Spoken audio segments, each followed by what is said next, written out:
Okwuluora, aga m achọ ka ị nọrọ here because, you know, Chineke mere mmadụ ihe ọma. The person should appreciate God for ihe o mere ya. Chineke mere ya. Somebody made a very sensitive video on that particular day. The person jụrụ. So na-eji POS mmadụ wee na-aga ego niile dị na akaụntụ gị. Why wasn't that matter reported to the police? Okwuluora, you never responded. Now, one thing with our people, Obo, people's relationship with you, once you have been good to one person at a time, the person will shy away from the truth. That's one big problem we have in this part of the world. People hate the gospel truth. I am not supporting those boys in the bush because from this voice note, I'll be playing it while I analyze. From his voice note, my brother, which means after getting a call conversation again, Franklin Akuzie, I discovered that you watch some of us, you watch videos we make on social media, especially that of Governor Eziokwu. It shows clearly. I will drop my number here. As people chat me, I will forward them that voice note. I mean that call conversation. I will forward it to many here that they may be able to listen. And before I came online, I've spoken with Mr. Franklin Akuzie. I discovered that the man was on his own. Share with a number and mother where phone. The man no innocent. Mr. Franklin is the most innocent and pure person himself in the whole of this matter. He only came in because he wanted to help a brother from Umuaka, and that was all. Next thing, he had result to this. But Okwuluora, I want to be very open to you here. I don't want to talk about some complaint people know with Ram Basara. I kept quiet. God Almighty knows why I kept quiet. So many, unlike Governor Eziokwu. Some have also called you on the phone, and I stamped it there. Ndi Igbo will not understand. Ndi Igbo will not understand. Our people will not understand. They will turn it against me. But tonight, Mkuchoku, I will give you one word. I will say one or two things because I know they will happen. I see what one of our sisters, Ama, does. I don't want to add Chisom to it.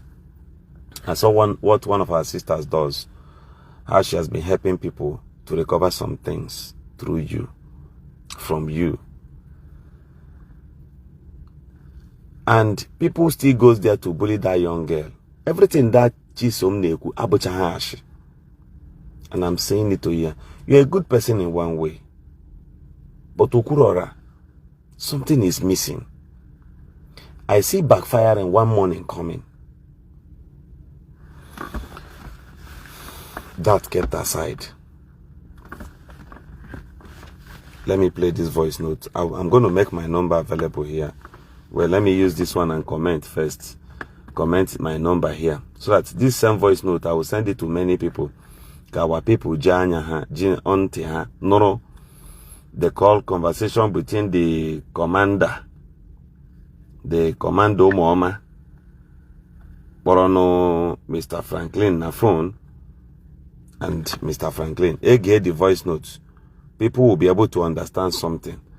I told me which is Eziokwu Okwuluora.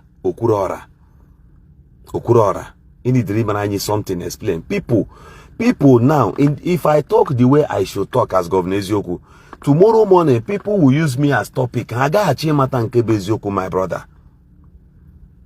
Mpoga on a phone now, it does a call. You know. You only answer whenever you wish. You will answer now because after this video, that's when you may be able to answer. But ordinarily, there's a call. Otherwise, the time she or Mr. Franklin, that's the same way I would have called you. That's one of them. People on the phone has a call. So, guys, I'm going to drop my number here now. Let me drop my number here. I'm going to forward this to WhatsApp.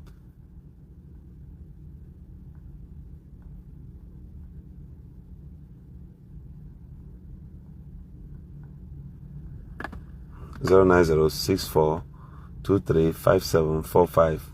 So I've commented it here now. I want to forward this voice note. I want all of you to be able to listen to this, participate in this, listen to it, analyze it yourself. Check, my head this young guy in Eziokwu.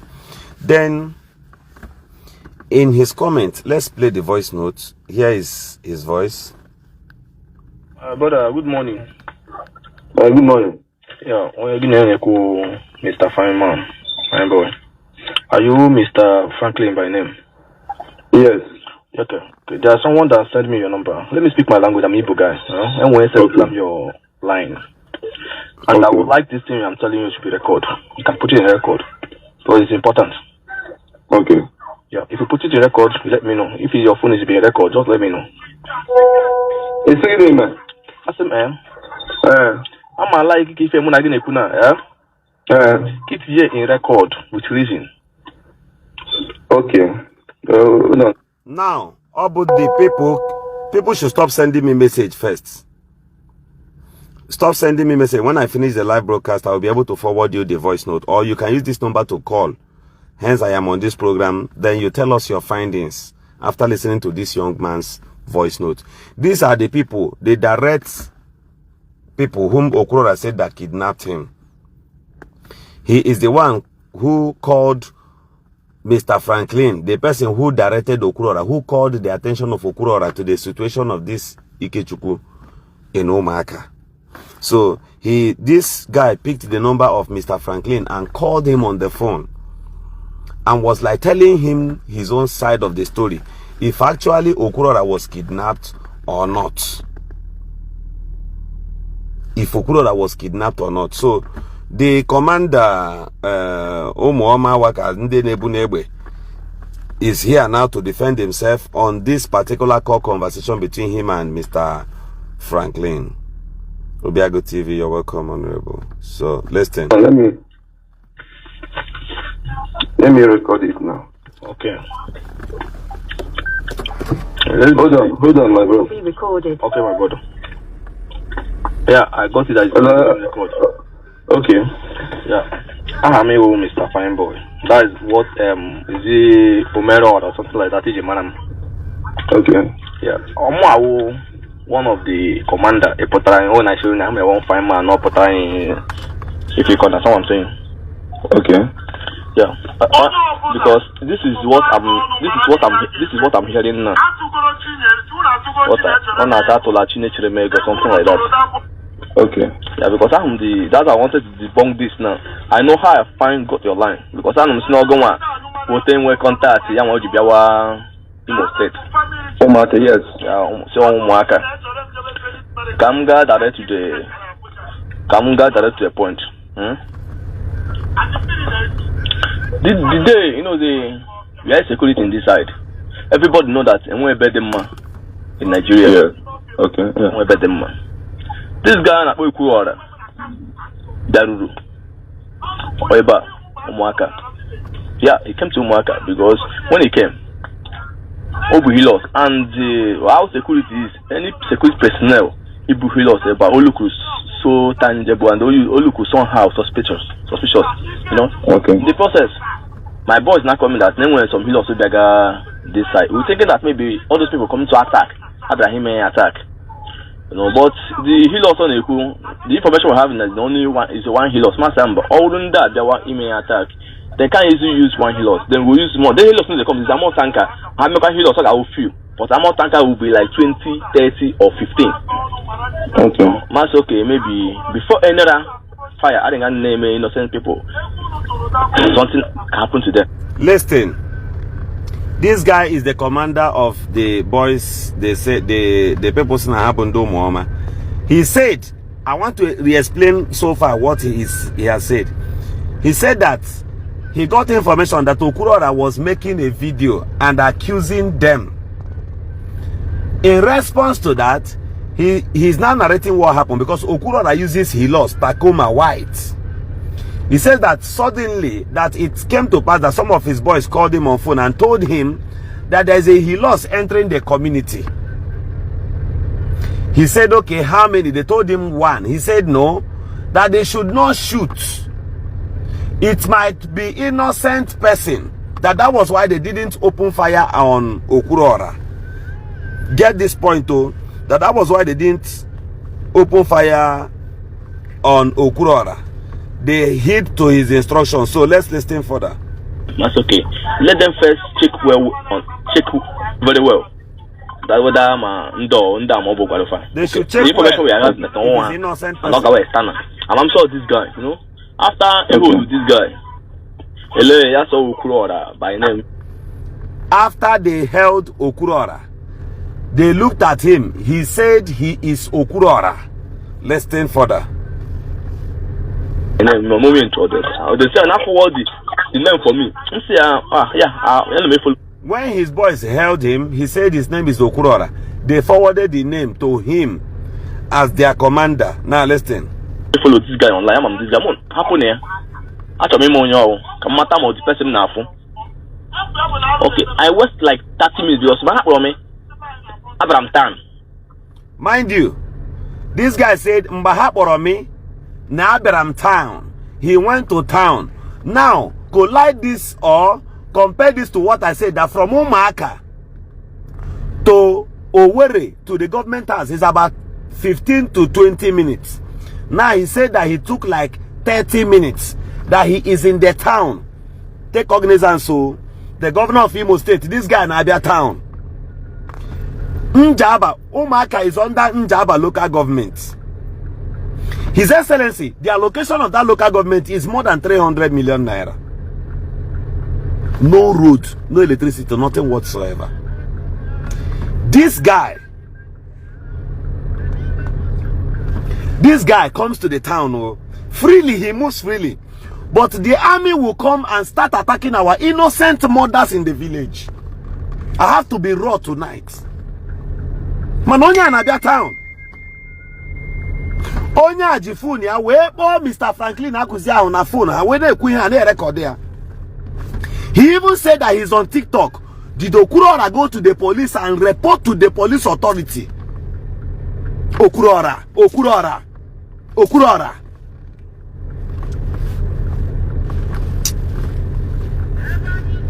Eziokwu, I don't mind how you feel about it. This one said, Oga, allow us listen. I'll block you from here now. You will not be here to listen. Mike, Ikechukwu, oh yeah, come on, get out from here. Get out from here, you. Or let me suspend you. Come on, get out. If I will get a speed, Onyara. If you want what to do here. I went like 30 or 35 minutes because such too close. You know, boy, if you are taking a nigga, I'm going to take some conversation here. Yeah. After everything, when conversation, Mr. Okwuluora, like him, that's okay. One person you Umuaka, you want that one guy like that, but there are 3 numbers, yeah. My body that, yeah, for like him again. Yes, we talk very well. I won't go here catch if I'm fine, catch this guy, if I'm in this planet, whatever, because I'm 100% sure for something. That's it. I'm fine way to get your number. I'm how what it takes to get your number. Yeah, I was a mad magazine. She get on. This guy again. You know, who this guy? Money, which I may have address. So much fine. My boy, all those guys. And when I know, I see Muhuji Mote and some of his phone. That's and some passports. Marcia, my boy, I see. When everything belongs to this guy and hand this guy over. In my presence there, I didn't left. We moved to the park here. Okay. With a phone near. It's a 12 phone. One iPhone, Samsung, and one Redmi. So when they got a young to one phone, and you only got also young to 2 phones here. Master Len Hall, so only one motor here. That is Takuma or something like that. One Takuma. Yeah. That's okay. Boone, he lost going to be. So he lost going to be. My also is a matter of effort. Say I'm going to walk again. I'm the one that said the man keep me nine again. Yeah, say master, you got 1 bag of rice of an goal. This is what I is. Just him. Why who check in account here? I will have to do. Master, no, me on that do rest. No, my man. You couldn't carry him or them. I can't try that option. Or yes, I went to him. You're free to go. Yes, I'm going to get you. John on the day. On a pana. Ngamno. Sure, give me 500,000 naira. Okay. Now, oh, it's not 500,000. I'm talking about each man who carry. Come on, also, even more to win. If we matter one down him natural. Yes, so in the phone, I saw they 500,000 naira. Master, fine. I didn't talk the 500,000. Master, come on, Gamin, not so 500,000 naira. Only your money. Mpuwaya, me was now in here. The hammer had the Omaha high tis now. I'm an because we are into law here. My driver out. Listen the next day. Now my boy I come hand I can say Oga. Now who's the 400,000 naira at the guy here? Mas you dealing and Gakusha 100,000 naira. This is what I said. She just like 100,000 naira, 400,000 naira. That's okay. Alpha. Yes, only POS. Now who use 11,000 naira. That's only POS. Are you hearing me? I'm not getting it. No POS is 11,000. Yes, that's only POS. Now who use 11,000 naira? G with Wapotaya. I say okay, fine. 11,000 charges were too much. Yes, now my say go na Azea. So this is what that my boy told me. Then no, it's me 389,000. If I present around such money, no. I use my own money, make it 11,000. I completed 400,000. Even by my inside, we now have some costs that we have some expenses, which almost 1.5 million game expenses. And I called my boss, okay, to help me transfer 1.1 million. Can we go this guy here 400,000 naira? Can we just solve that problem here? I'm gonna send them the money. Maybe they go, this guy in a rubbish with 400,000. But what I wanted to let you know is that now this guy, what he told me in face, not game is 500,000 naira. But to prove this thing, not to me find out the POS made this thing now. Come here, let me print alarm out. Let me confirm what this guy is saying. And I print it out. I'm a talk away. Maybe I will send you my WhatsApp number. Send this for you. And okay. This is okay. My old kidnapper. Nye moto ye. Nye phone ye. When you kidnapper, you catch who me aya. Or why should this guy nam order over inside the barrack or whatever or inside camp? Chuko Kadiama Alamegidem. This guy I don't know so here, man. He may be a hall. People crowd is there. I never know bad. Umuaka Gaboso. Don't say Umuaka how well a ghost stand. Let me Umuaka a ghost stand. People are moving. People know us. I know they hide my. Okay, my way kidnapper. Share my TikTok account. Share my WhatsApp account. Share my WhatsApp number. When you also meteo, mas okay. I am number. I am number. So far that I'm calling this guy, it's not picking my call, and I will make a video with name here. Even okay after this thing now. Maybe if I have your WhatsApp number, when I'm making the video, I'll call you. I connected the okay, my way kidnapper. Now your number. Yeah, Lawa. Yeah, this guy got latchy back. Says, Umuaka Orlu go stand. No, but they be kidnapped. Why? Oh, what's all this guy now? 500,000 naira cost Andre. I may give them. But yeah, 500,000. Yeah, maybe Umuaka. Umuaka got to where. Okay, I'm trying to call it security network in Enugu State. The information will only Enugu, but my boss didn't have to go there. Let's find this thing finished. If I wanted to call my people. Okay, my brother, I want to go do kita can from your past. That Okwuluora, my friend, and here meaning met you, yeah, but the third time now. Na apota Okwuluora ko help Umuaka. Yeah, many fundraising. My brother, I hardly I'm an Aka son, but I hardly come home. Yeah. And I love that community to a point that now I'm a blogger. I know. I was there Franklin during the time Abago, but all on a page, or cannot dear. He just type I was there Franklin. He got for that now. He promote to get the Mowo festival and the Madana Jemo. So here to tell you how much I love my village. And also now I want to promote Umuaka. I get them not what only guy fundraising. You understand? Now in case Eziokwu that now you know Jerika, some people they say how they are there woman. Eziokwu every mark. That now we are that was in the night. Ka ima onye du promo DJ. All na oge I hag the ruga. So I was worried because I was on Facebook now I share that live broadcast. So when Okwuluora was online, I wanted to call Okwuluora. Who's because they're supposed to sleep in over that day. So get the woman the worry. I gotta get them here with my friend or some come on that my mommy has the number Okwuluora, my friend the edge that guy. That's okay, I'm come on. So on our attack maybe 8 or 9 o'clock thereabout. If I'm not mistaken. Not a message from him that he was kidnapped. Okay, wait.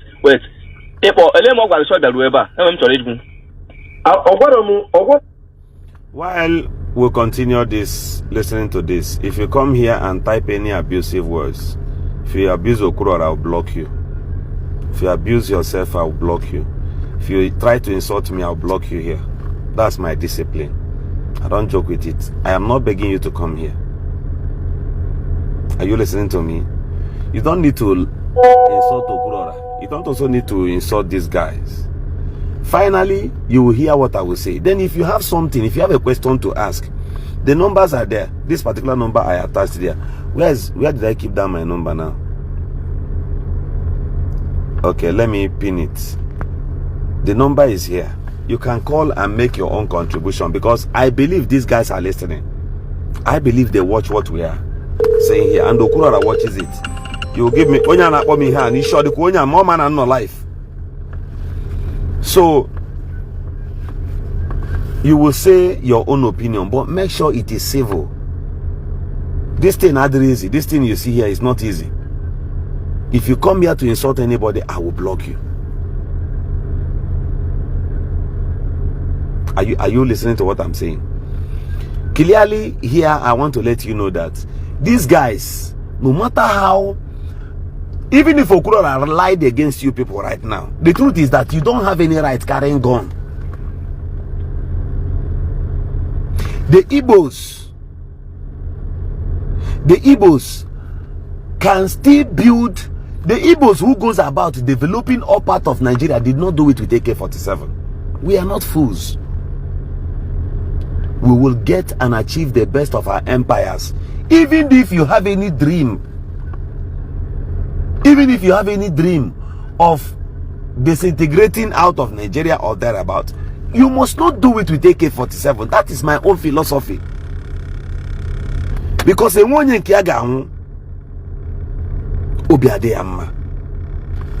so let's continue and hear from them. If you come here and type jargon, I should be blocking immediately. I will block you, not just suspending you. You will never see this page again.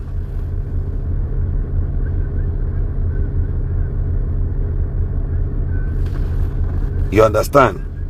So Okwuluora said, "Now how will the Lego in an account?" And this guy is saying, "No boho kadete is me." The guy could Niana Hezezo. The guy can't get them surprised. Let's go ahead. Kidnap Okwuluora. Elema can with this call. Okay, now again, I watch your post in the screenshot of my conversation. I'm a very transparent somebody. Yeah. Do you understand me? And for that now, the chart of where Okwuluora told me that he was kidnapped, I posted it. Yeah. Do you understand me? Yeah. So to tell you that I was just worried about him. I don't know the situation. I'm not the kidnapper, but if I go kill you, bro, mother, only if somewhere. Let me say this again. This Franklin Akuzie is pure. In the beginning, Ego no could this man, this Franklin, be about the innocent person not here. He brought Okwuluora sincerely. He appealed to Okwuluora, and they believe this Franklin around all castle Okwuluora that place. And don't really care this Franklin, they wouldn't have spared Okwuluora also. But that's not for Okwuluora. Of this commander now. Or for Okwuluora with this guy, maybe okay, make way better more. But then when him talk, I got her here. They kidnap. My brother, Eziokwu, you know that you never feel okay. Yeah. You understand me? My brother, my brother, so if you have program, I want to okay, Okwuluora is not being kidnapped. Okay. Okwuluora is not being kidnapped. We saw Okwuluora. Okay. Oh yeah. I personally introduce myself. Who am I? To Okwuluora. Okay. Just send this year my my way a kidnapper. Share my TikTok account. Okay. After when I met you will speak same number. Masama Oya. Mapowa. For a kidnapper Okwuluora that they release it that day. Hey, check no winning. One way say I'm winning. He get me nine. Oh, munegele get me. Now hold on, I'm ma. Then the whole area I'm ma winning. Yes, we'll talk, but brother, you do me and one play you. Now we're sharp and money no there. Yeah, get close to me. You was my move this video where you watch him more could the next day I now go and pick one that guy out to retreat. Smart one that guy come to that guy say because he was there because that's one of my boys say my boy say now me one guy matter in here there you go Umuaka on the way going yeah one this guy yes, now I go fine boy or thereabouts. It's an able Commando Muhammad again. Listen to me. So after if Okwuluora made a video, let's assume you didn't kidnap him really because he lied against you. So is that why you got angry? You gave order. One need the person out to Lego. Now I also need you to keep Potagwandi Igbo. If you actually collected that money out to try that boy with a kidney issue or not. Come out and tell him that money and why. Where is the money? Okay, condition that young man help us make kidney transparent. That's another point in that angle. So let's go ahead and listen to you. You have agreed now. You know that age one near as a commissioner of police, as Igwe Umuaka or as in what? And what did you do to that man? I will also ask you another thing. Where is Sam White? Where is Sam White? That other people I will ask you. Why are they not coming to Umuaka? It's no Umuaka a ghost town. I'm not telling that Okwuluora did not lie against you people, no. Because if he didn't lie, he would have gone to the police. So I'm going to now. I know these videos, some of you watch it. I make video call with that guy. Say I make this guy, my fault that my boy, this video, that guy watch Okwuluora woman and had them. I don't know who John knows, okay, 500,000. Now who John knows, so they must say a little bit. Also, I know that's I want to make content creator back. What are you the phone? I want to get it my phone. Gaga, not up town, she know 500,000 Okwuluora. You may promise again. Okay. A short brain it's about me. National or just again. Ngwalanya, Mr. Fineboy can again tell us your name, Gabo Fineboy. And from your language, I believe you me one Umuaka, either need to know from your tone. Mr. Fineboy, from now till tomorrow, no bag of Eziokwu come to right here. No bam come tigra here. Gaga print here. I want to one point in Chihuahua. Because at this point, I believe Okwuluora. I will be the last person to trust anybody from the internet. I will be the last person again in this life. And Okwuluora, that is a reason. Some those things I don't believe them. Oh. Everything he said also, I don't also believe it because my experience complain people Ndi Igbo ade anunti. Ndi Igbo achoro Eziokwu. I swear to God Almighty, Ndi Igbo achoro Eziokwu.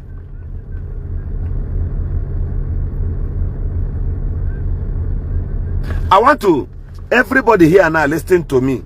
Onye na-agwa okwu ma ihe m na-ekwu now. Onye m na-agwa okwu a na ma ihe m na-ekwu. A shift from what I am saying. I want to give an illustration. Onye na-agwa okwu ma. You see why he may judge the bad. Evil is evil. There is a young man who came back from abroad. And he was in the city of Enugu where he landed. This guy was trapped by some group of men and a philanthropist. They carried this young man. Now we go Yahoo na account here.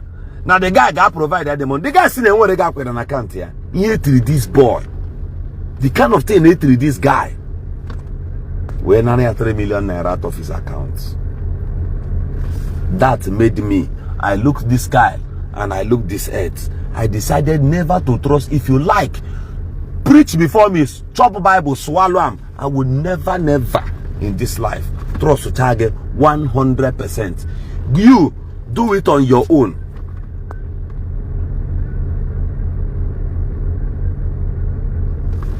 Let me continue playing these voice notes. I mean this call conversation.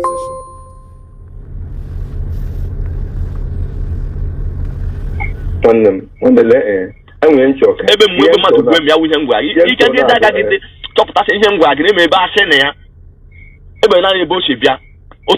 freedom. Okay. I'm just telling you, check his name to find the way to get your number because I'm the comment he make and then one game to make actually one game na chokwana one goes something that it trash that's your Okwuluora akuru achokwa oh come na dige ekwe that's how everything is. Okay. Imro of my one because imana asa akoro egero. Do you understand me? Akoro egoro. You know there because Okwuluora get to bank na ya ga print ego la na that day na that's also tax test ya ga print na help tax le go. Okwuluora should print his statement of account with the date of that day and the exact time. From the time 3 hours on or before that time, a kidnapper, yeah. Somebody should find a date and time of that video. Screenshot it and keep it. Video come go video to that boy. And the time the video they kidnap there. These two brackets. Okwuluora should print his statement of account to Jindibo. Then this young man find a way that POS and heavy sin Ogama they in charge Umuaka. Ogama bu igwe no Umuaka. Print your statement that POS. Anybody that does POS business out there, be careful. Out of every nonsense, there is sense there. Learn no. So print the POS transaction. We take iPhone no source of 500,000 or 400,000 naira can Okwuluora that day. Before we will now blame you for that because he went any right in any money. Or when you be begin and up 400,000 or 500,000 Erole again now, even though you claim na Ojo Biochi Asiko no the money. According to go lay for account that day. you got no. Oh, ya okwalu na ego sama nde ona mu ego. That guy do there ya ha tatula ego. Enwe ozo no ya sha fine. But o ka kipo Okwuluora aju ashi enwe he mere memenda na ego. Why can't okay, do one send that your people or with that we ayoma or why am aje do ande Okwuluora to lego. Memenda na ego. Nda o shi na hu memenda na 5 naira chawa. Nwanne machine Okwuluora ku weji okwu. Nwo onye na 5 even Okwuluora Chineke biko. Why Okwuluora? I'm not happy with Okwuluora. Okwuluora got the idea. I even am on sonkwa. Cook with something. Let him go sonkwa that's not to wash you. nobody will also trust you as well because you guys are all liars. Ifeanyi Emmanuel, oh yeah, goodbye from this page. Come on, get out from here. Did I invite you, Onyara? Come on, get away from here. You. I block you immediately. I don't take nonsense. You know, because Okwuluora because all the way government yo because I'm not the because bara because my brother let me be honest with you now that name we use to Umuaka how all a good can came to Umuaka whatever then Umuaka go stand jump on outside the bay jump on let me just I want to hit a point for you because I'm sitting you get online joy a go down on that day yeah bank now or ya take a phone ya will take the alert. Ya joy equal na that day. Upon that, na joy ebe ya hunu me. You know to go me now to bring that thing down. Wake away Eziokwu. No ya jaka show be in that 500,000 naira. This is only my own. This is only my pop. If not, even if we got our freedom tomorrow, I will still put it on my boss table. I really mean it. Or what I be propaganda, be propaganda, everything will not even trash it. I get the bunker, but I won't now. Social media, I'm share everybody being social media. I have contact, same with contact with same with many people. I have connections. Because calm down. Can I get you by your okay, man? I don't know. I say you went a educator and I was going because all them can maybe you went a based on that. You hope Abraham man. And you know, Adam at a point Adam they confused. Mambasni kidnapped. At a point I called him for the second time. Say one. Wait, before we continue, this fine boy is an able commander and the Umoma. A question on a boom mad. Question on a day, mad. Give me the address of that your camp. After medium don't charge and a bone on. After maybe at your camp. I want to see what you are doing. I want you to tell me why you do these things. Give me dates. Give me time. After maybe I can be a call at your camp. Then Dolota Kandi Bofokola Newe Hinem. I want to see. And I want to ask you, after me with a video time myself. Why it name this thing na Libo? I want to know. So if anybody can reach them with this video, reach them, tell them I said I want them to tell me. I want them, tell them I want to come to that place they are, because Okwuluora has seen Igbo everywhere. I want to see that those your guns, and why Ijibukutu the Kebenda and Alibo. What are you using them for? I really want to know. I am on live video, this person. I'm on live video. So I want to know, I really want to know why you choose to do some of these things. I want to know. I want to know why. I like to come to Umuaka. I will come to Umuaka myself. I'm saying this thing on camera. I will come to Umuaka. I don't remember why. Unu jiton everywhere to go stand. Teacher checking points unu. Moto mado batawazie. Amarazie na nkabo private hilos. Nkabo nka. I heard that mbara moto abi Umuaka no neburu mbukwe mo na millions of naira. I want to see. I tell you guys that I will come. In fact, I don't need the approval. I will come to Umuaka myself, and I will just make a video. Send Nyechaya people see Hajide that I'm going to Umuaka. I will not tell you. I will just drive to Umuaka. Maybe I will come.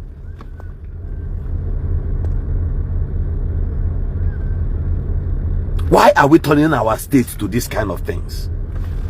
Why are we doing these things to our people? Why? No matter anything. Yabo Okwuluora to Gidregashi, or Wunu Akosoria, you have no right to go there first. Now, Oriela no now. Orielo no.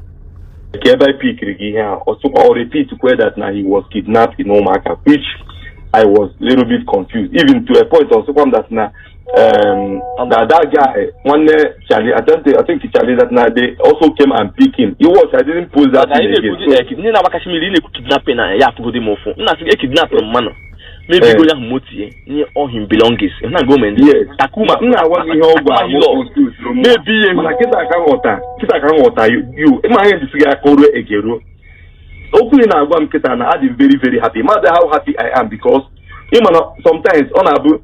It's showing with the fact, a balance here, the thing. And we cook it and picking it. And for the fact that I repeat, my name is Prince Enyinaya. You know me as Governor Eziokwu. I said I will come to Umuaka. How does that concern you? I will come to Umuaka. The day I will come to Umuaka, I will not announce it to everybody, but I will only make sure that all my people, my team, everybody knows that I'm going to Umuaka. I will make a video. I will call date and time. And as I'm going to Umuaka, I will make videos. If I get to First Junction, I will make video and forward to them on WhatsApp. My WhatsApp videos will be transmitting till I get there. Yeah. Because this thing is Adroma. Obroma Obota Keshebu our people. Then count me as one of the people Iburu. Count me as one of the people Iburu, because this story is everywhere. Nebuga people may travel. I say I went to Osu. I saw things myself. How are we going to believe you 100% in the Kuna Eziokwu?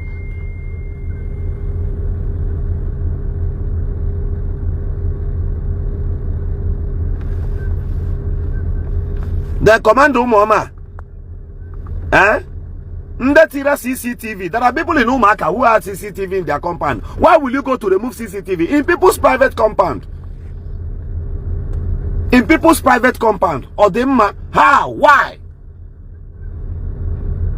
You're paying Abo that Okwuluora lied against you. Okwuluora lied against you people, Nego. If I should say, I'm not in the right position to decide. It is the police that should investigate. Police could see me investigation. This show Obrumo only 500,000 naira, because Okwuluora did not specify amount to kwao.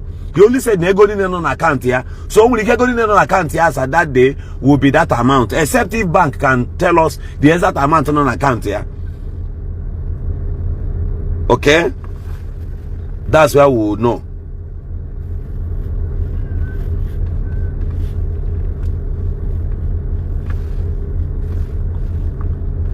This guy said, so you finally believe in what this guy said. Oh yeah, Ikenna, come and get out. Ikenna Anthony, come and get out from this page. Get out from here, you. I pity you and give you suspension.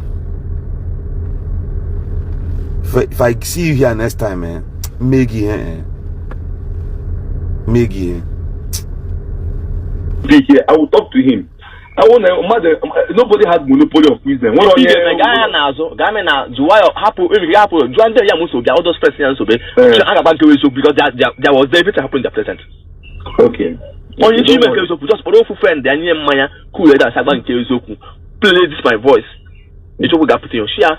Because all of them are there when this thing happen. Also now we have everyone who show go. Okwuluora back on a barrack or you have any camp anything oga. Him to one who there. Is that only that place? Okwuluora said no we are batana camp. No for everywhere and everyone there and able put here. In fact I get you world war. Uno jenebe diote mega gini. I want to know. These two parties, the both of you are liars. I don't believe Eziokwu ni diano no game. I don't believe in your own truth. Because I'm driving come here at the hall there. And okay, that's every people are there. No, you're about to the portal is there. Umuaka was go samba. Buto, Imana, Buto, I will talk to him, Buto, you were guarding Oko, Imana, sometimes one, or you can mad out of anger, say, but the hour ago maybe you have a point, Buto. I will talk to him and about that, to be honest with you, I got that government got to criticize Umuaka and to Laisha one them. Let me be honest with you. That's what I was having now. This one about you lied here. Okay, government, all government did onya hori kidney. All government kpọtara Okwuluora na Umuaka. It is this Franklin gani a na-ekwu okwu na abonye kpọtara Okwuluora na Umuaka. So ke the space of in less than 30 minutes or 1 hour ka government ije kwu Okwuluora ụgwọ. Don't talk like a mugu. Let me warn you people. Ogoni mesini ina-eme ihe because you said that your network this and that let me tell you brother, unu na-eme ndị Igbo na ndị Igbo hate unu, ndị Igbo hate ga even ịgbata onye Igbo na enwere ihe dị ka enwere anything in movement gị nwa mega ndị Igbo the people are panicking in Igbo land because of you guys. You with any right for no reason whatsoever. You with any right enwere onye Igbo ọbụla kwụsị dị ya n'ụzọ. Such a wadi anani ya phone ya. Let's assume no nya habu Okwuluora, my brother. Let's assume, because let me believe now that you release him because he's Okwuluora, right? I want to ask you again. I'm not telling you he's not lying or say against you people. Actually, maybe I want to know as my game my Okwuluora.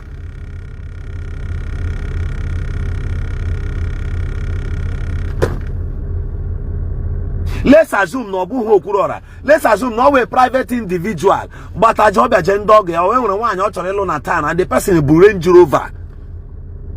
Where Baba to Umuaka, where you side down on the welfare Mobonya who Butakoma. A booty of those guys, a booty so hack on your phone, they wouldn't have called you. Chai Eziokwu at the Charona Hine 100%. Oh, more. Governor Eziokwu olilanya ndị Imo na-ekwu ya.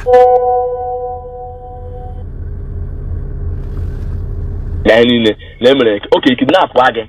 You need to pay. Akuhu gi ihe. Hey. My God, I will mad. I take him again. What a speech mad na. And even more when my payment and I trade to come more things. Where I go kwa gas. I do where.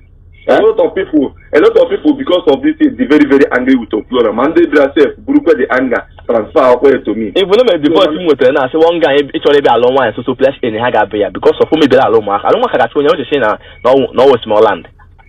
But in the air to pursue that guy, and that guy something must happen to that guy. Until they are put on social media and they are beg, yeah. I swear to God. Always see them on that guy. I'm actually going to cook Abiama. Biko Buto. Buta yokan na yogi biko. Eke adin. My brother, if you talk to Okwuluora, I hear me come now. Any 1 week. Ya, all I'm Okwuluora. Boy, I do not me as Yaku and Eziokwu.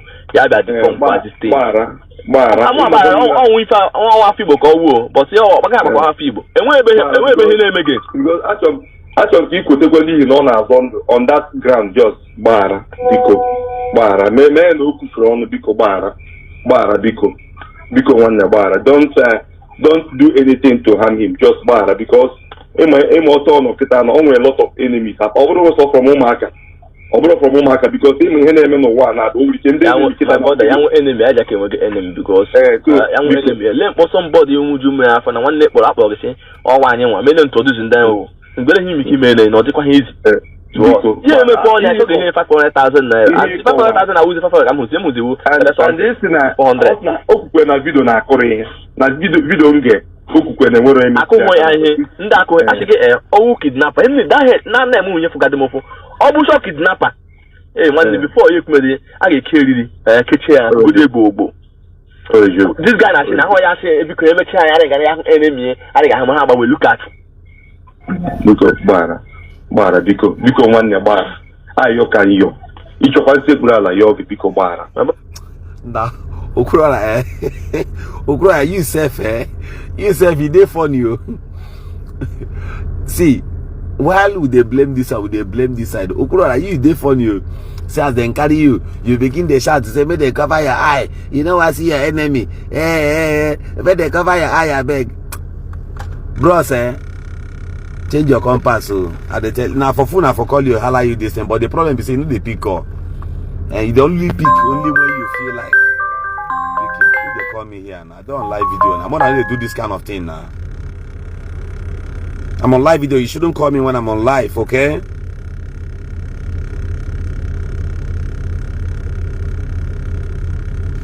Then, brother, let me also tell you. You said Okwuluora said that he was going to give you 500,000. Then your boy brought 400,000. Which means Okwuluora actually gave them 500,000. But those boys are also potential criminals. You see the kind of people you work with. Which means they can be doing some things and you wouldn't know. I'm telling you the way it is. It could be that what they took actually was 500,000. The guy scammed you 100,000 naira out of the 500, and out of the other 500,000 naira, they still deducted 11,000 naira. That was the charges of the POS. I want to ask you. So you people now have friendly POS people that will see you guys with AK-47 and still stand both to do transaction with you. Something is wrong with Umuaka. If a POS person can see you people with AK-47 and that POS person is still bold to ask of his or her charge, then something fundamental is totally wrong with Umuaka. This is what I'm telling you.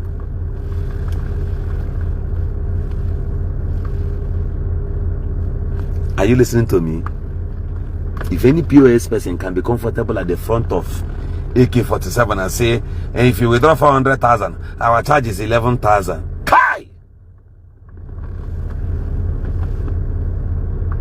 This is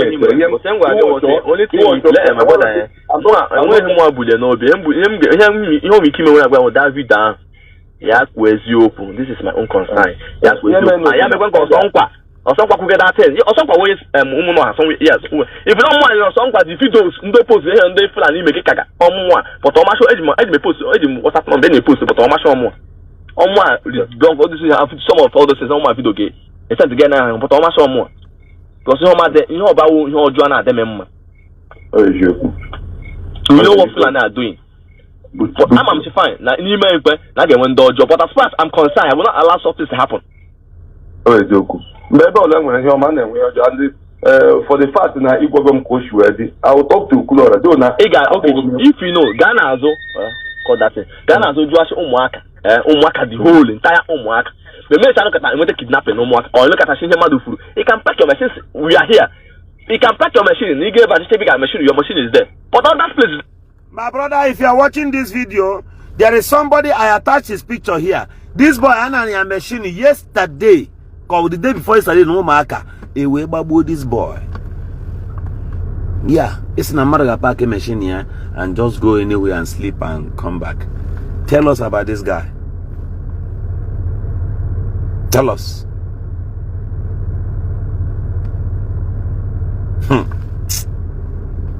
It's not like that. I swear to God. Ogaga maybe case or some we just park your machine, okay? When we keep and we might me puye. If you know they catch that person. Even Umuaka back in the days, Umuaka when can water should make a bit bad. But now, Umuaka change. I swear to God. I work with my idea, and the man has got confidence in the way about. Madam, you are going to give yourself the name. That they work in your job, no matter. And that's my brother. Okay, all who knows Oshibia, a little more laga, who shows on la. Yet to give shoes up, but a wiper, eh? My brother, Okwuluora have paid to government, Nangarage. Also, sacrifice that, Corpota, that is size, so maybe a long work. One of them were again. Okwuluora have paid, Yadan Wadi. Because man. I'm go. God, maybe show work. I will talk to Okwuluora. But because man, I told him to have more. Because I know all my brother call, but because the confidence that we are talking. And because more one step, I don't come at a point to just welcome. And then when the answer now, Mbatoma gave Buma make it. One of them has Casey, near Buma or friends, one in there. Franklin Akuze is innocent in this whole thing. And if you are one of those people whom are calling him on phone, threatening him, but you are a fool. You be a fool because offer somebody from Umuaka Obodia. You check your no ye go man your town so young. Okwuluora said that he did not commit any crime. Because everybody when I live to help Omukai, what for my I don't want problems. The only thing in nature Umuaka we home. Yeah. Before you I didn't let you Umuaka in Hojo. He have brought the first time myself. This girl I'm not Otuvia, almost Okwuluora, a mere fundraising. No Umuaka say farmer. Oma connect to Okwuluora say because I help Umuaka Otuvia. That guy, Nana Egi, a got to trap. Or because when somebody make cause now, we are human beings. When that will go down, my father at the account. Points can't hit Galigina, points him hit again. But serious, you say this guy had to Lego. One here, John, I say, and when they not like Ego. Okwuluora say, Ego and then again. Let's yak with Eziokwu colony. I'm a send like today, I will break at a time. Draw a POS email that 10. You the receipt. I will forward it for you. Let's be honest. I will find way get your WhatsApp number. If it is a WhatsApp number, or you can make it a WhatsApp number. I add that with my international line. Send that again. See. I'm I will try my possible best. I'm what you because here you go, Marco, my life was also when they mean, only if I don't get maybe share from man. It's because it's okay. Can you go? I'm more than one person because protest and I don't want me involved. What do you want? My brother, I watched Mr. Franklin, that is Lojo, these things. Well, nobody would do anything to you. Okay, why they were doing these things, many of us kept quiet. But then when we started talking. We won't keep quiet, he may be emo. Nobody is more emo than any other person. Igbo bofu. Sana yo got the Ibuchuku. Ibuchu Munagini no so can only you occupy the earth. What he said, I will always be online steady. I fine boy will always be online. So don't hold up on that day, don't fine boy, I'm face to face. I'm the fine boy, I'm saying making all my time. Yeah. God created me. Why was that fine? Oh, you don't like your channel. All got them. The guy is too fresh. Yeah, one. All my way to be Russian. My commander home battle. I say the child here in them dry. And when he goes on, I guess him back. Then he's super. Oh, one my plunge and will he give me no negi. Okay. Oh, my, I get a finish. Oh, go on. I won't find guy. I want one guy. How much man I have? Oh, more. No, if you don't watch, one fine guy in the world of the commander. They say child in the army. Look at. I don't need to. It's okay, my brother. Don't worry. But I just can't. When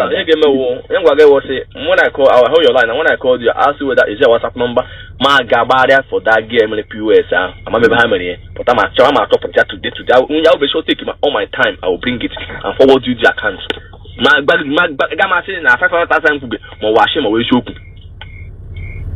It's okay. 500,000 I go and that's back here. Volunteer, not force. Ojize biaba ojize batlog o biaba millions of naira. Anya wala tang reja reguba. No wala. Ona chi no nige enyeluwe. Ya do Okwuluora na. Imana urike out of anger, urike okwu nke na emere man. Onwe anger we mere. Enwe kuri anya out of anger. O willingly go ji anya shi na nwanne mgba. Na ya George na ya ga hụ ọrụ ọma na enwe ebe ha na-emege nwu. Okay, ya ga ye 500,000. Ma so he ga yes. Nju almost 3 ya si. Masa thank you na gbali ala. It's a big fun. Maka ima yima 500,000 na ihe shigi kena. Masa gbali ala. Mcha thank you. Almost 3 times ya thank you. Masa the move. My boss mba na to your number. Masa okay, man na number ya. And I'm send like I'm made the video. Even okay, it's not picking my call. Get confirm akwa ho. Ana my number ya na. Ma wo it's over 4 days that be calling this guy. It's not picking my call. I'm trying face to face. And that kwa ya, I want to make ya put a record and drive face to face Okwuluora. Ele mo na gikuru. Oh ya to me him put MG watch out for your phone. But not let him know that I wanted to put it in record. What we should again a record ke no lumi. Ka ono ko lumi ma nju asenye. E go le ka inde nyene. What happened? Go do na ku ye ma forward ala ge. I'll try to calm the situation because Buto. Okay, my brother. Buto. And then I've gone more about no market. One now I'm about the Namos Manumo.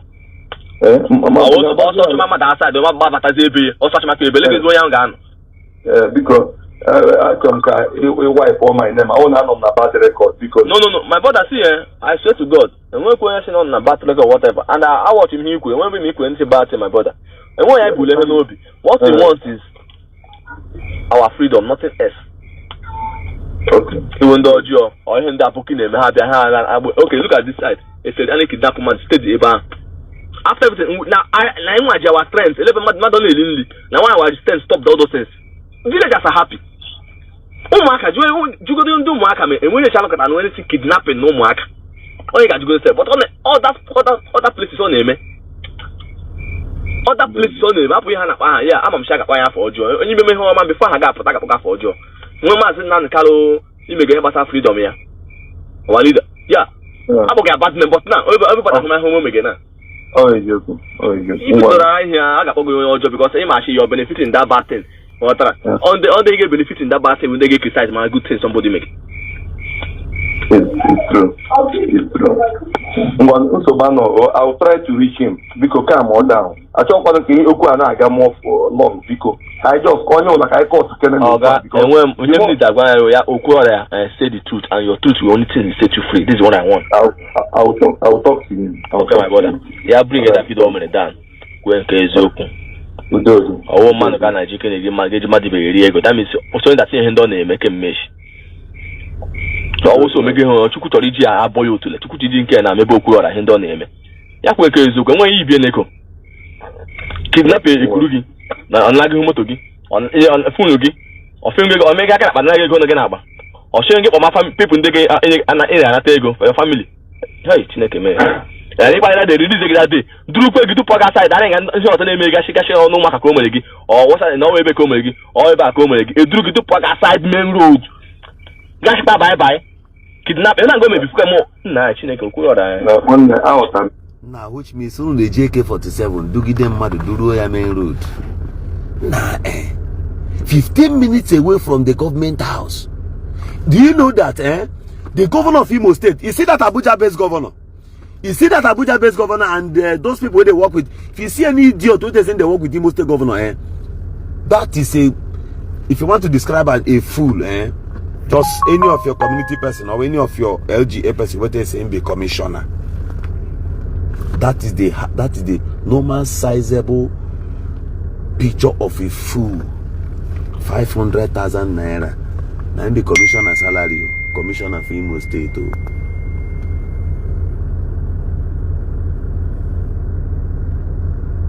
I tell you. If you on video like this now, say governor of the state saying a fool. Then go, if you see he lost weight, if not to grab Ungopala land now, hope go rush, grab land and lie against people, carry and give church in the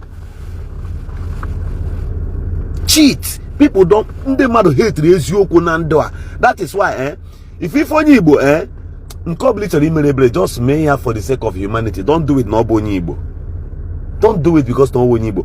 People can iron and sugarcoat evil in this part of the world. Nabi, they tell you before God and man. If I neji, imagine a queen name Imo, ya de call super story. Ya de call play. So I get Jiebe, she ni more ya. Do give them and these guys, you see, he said near driver. Only an agafili station bafuelo. And when he say he drives around, means no na patrol. Is the governor truly aware of these things? Nobody, any day no name him arrest, man, no, because of these things in Negu. And will I stop? The answer is no. As I told you, I will come to Umuaka. You will, the day I will come. I will just, and then I make it so na moto, you know, seen the be. Masapochi, I dekwa clean, but Umuaka. Bonunum, Otahunu se bonun does out, ever hold you, but I kidnap where I see with ego. Bonunum cow, but I'm broken on Umuaka.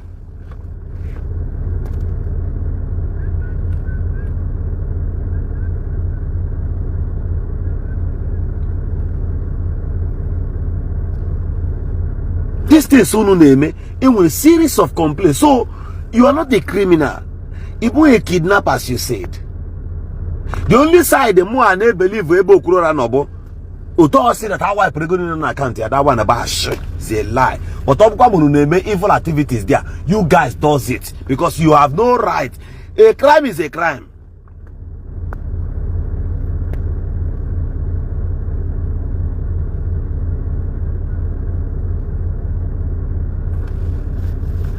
Crime is crime. You have no right. Please, my phone lines are open now. This number I dropped there.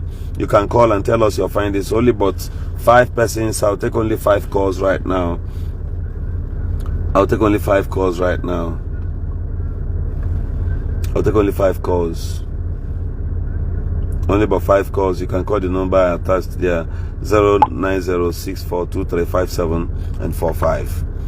The only side Okwuluora lied about the amount also no or even about her amount also good on account of no why prayer. Yeah, they call 10 billion on him or thereabout. Then that's the only side the man all will record or ash. Because all is the opportunity that you don't know many and we make it we go, which is as a good businessman, that's what he needs to do. You don't expect him to lose 500,000 naira and just go home and sleep. That may be his last card. And you may say it is not under duress. A man under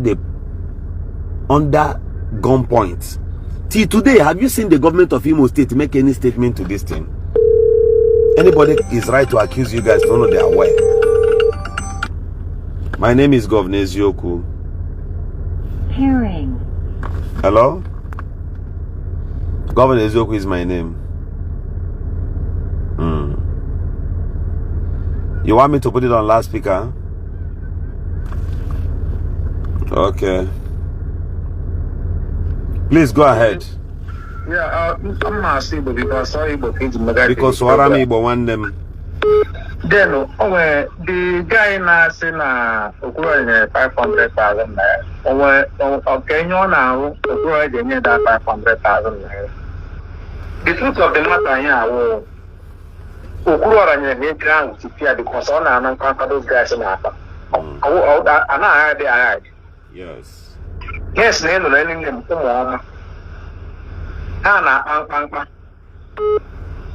so Okwuluora no go their scores. And this very guy na Simoya commander now also na Okwuluora. Maybe okay just his group which am Okwuluora. When Okwuluora hits in can shot. What the guy from Okwuluora no can 500,000. Only the raise you go to get 3 on your own. We say 500,000. We say yes, mad in the name of Dasham. You want to go? You don't have to. Oh, yeah, I made you. I know you. Those guys in the isn't in our zone, or in our zone, in our church, or in our zone. One way now, so I get all so against the one in us from 101. I won't be the man who was in anything now.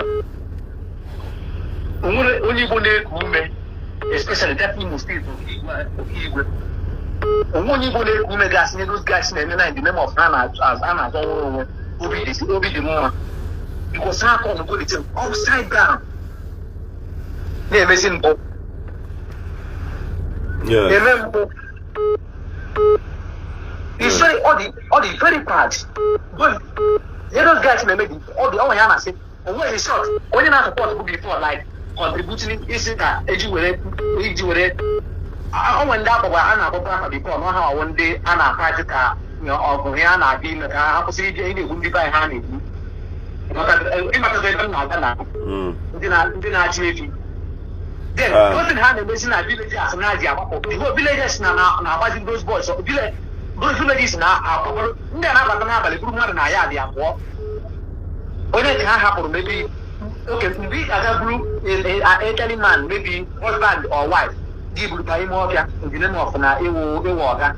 This going on and more for 1 week, 2 weeks after there. Go feed nothing. All right, thank you. I want to happen with and damn, in short, when you have to go now, all this by God grace, only survival. Yes. All right, thank you very much. Thank you for your point, my brother. Ngozi Obi, delete your comment right now. You have only about 2 minutes to delete your comment, that stupid comment, or else I'll block you from this page. I don't pity, I don't tolerate, I have zero tolerance for rubbish. I don't tolerate idiocy here. Delete your comment right now. You have only about 3 minutes to do so. If you fail to delete it, then we'll block you from this page immediately. Hello? Hello? Hello? There we go.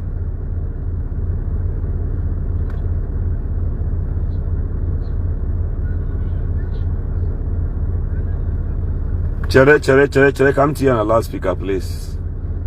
Oh, I got to alarm this thing. That woman, on the one, or delete that comment. She come teach you a lesson. Get her from this page. Or delete earlier. Chere no can block for this woman. Or can suspend the game. We'll take it next time. Amen. Get one. Brother, go ahead. You have only 1 minute, please. Yeah. Eventually, come back here now. But Okwuluora and those who were issue. Now, Okwuluora went to that place. I believe a man go. You man, the Bible, I was opportunist. Any small thing. I actually did a May Forza. They were going in there. Cause you understand me? He said that Okwuluora Eziokwu or now these people now name this no matter Boria name damage control so that I'm not matter paid in our so that because of Okwuluora there is this thing but very high, you know, there was this kind of a security alert, no matter. Is that I may the army on the government that he invade on Okwuluora did not say the truth. You understand me? He also team again Eziokwu, of which is very wrong. Yes. The person in his capacity. Okay, all right, thank you for your 1 minute is gone. Kevik B, there's a comment I have here from one Kevik B. This guy is a very good guy. He's a brother, I know him too well. He's an importer. He imports things from China. Yes, through my platform, he helps people and carries people along. Okay, Kevik B Limited. Oh, a very good guy also. A businessman and importer. He deals with so many products. So go to his page and check. Hello, please, you do have 1 minute here. Good evening. Should I put it on loudspeaker?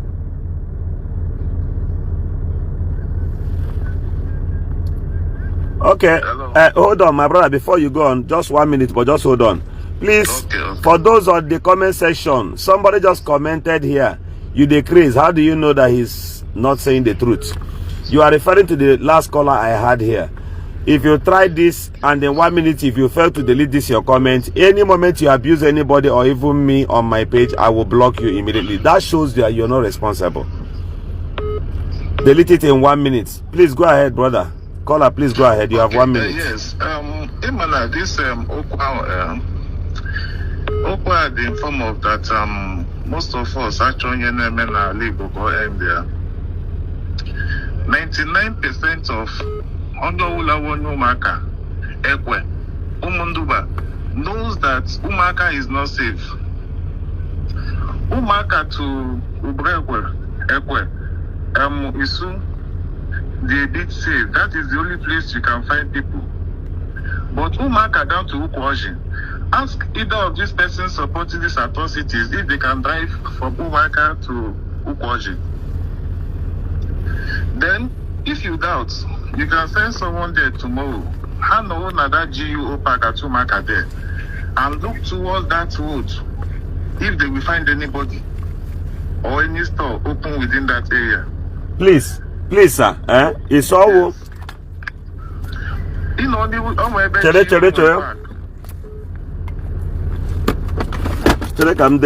Biko. Okay. Biko, Biko. Okay. It didn't matter here, but just so done. No.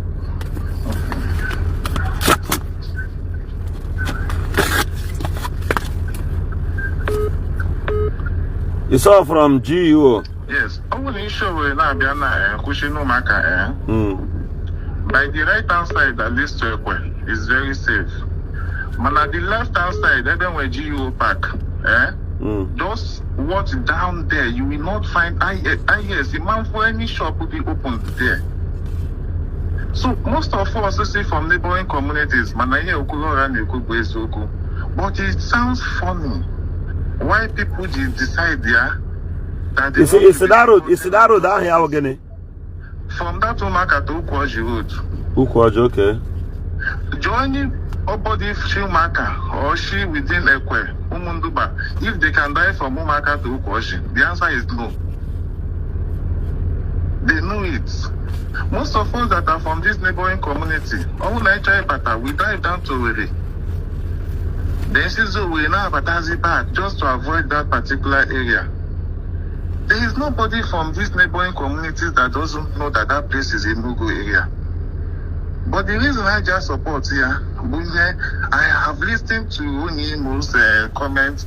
I have listened to most content creators and comments. Now, can they drive towards this place? Okwuluora missions? No, they cannot.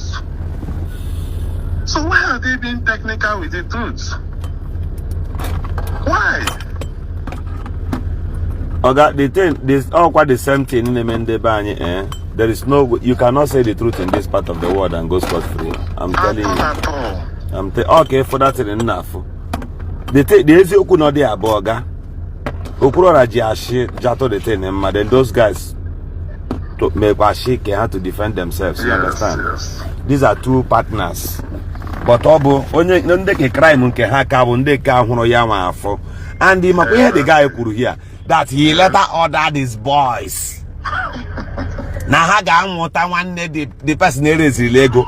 Only na ga mute one near BP uniki bonye nke na area.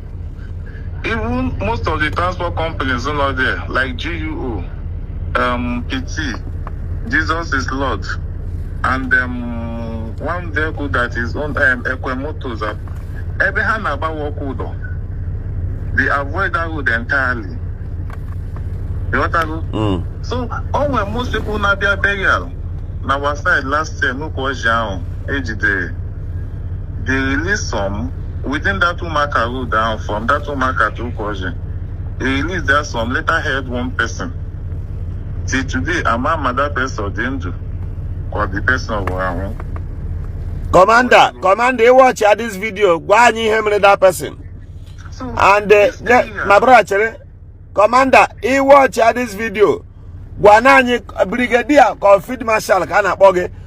Tell us him Ronyaho. One year bono. And I know how which are group by group. Yes, she Okwuluora escort to Mepia Junction. Obuka Okwuluora Hari as in ka my uncle Harimi ya hapuzie bokwa sirishi bafu ebozoka. I suspect they were a different group. So these areas were very tough and noble area.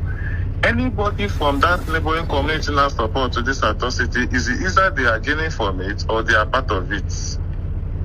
So that is just it. All right, thank you. Thank you. Yes. Thank you for your contribution. Next caller, please. I think I'm almost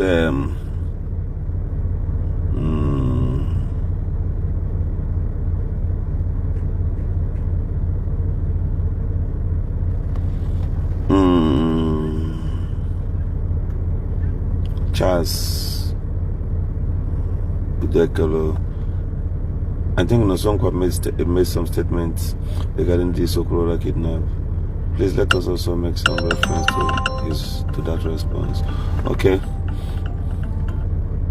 All right. Governor Eziokwu is my name, please. Hello. Good evening. Governor Eziokwu is my name. Do I have your permission to put it on loudspeaker? You said? Okay.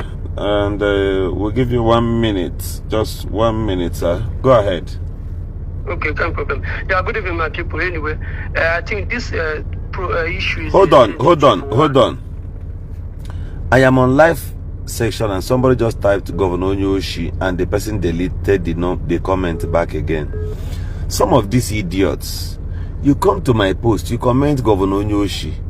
Iweli igagidla no we no na nzuru oshi. Igagidla no wa ifo na nzuru mmadu oshi.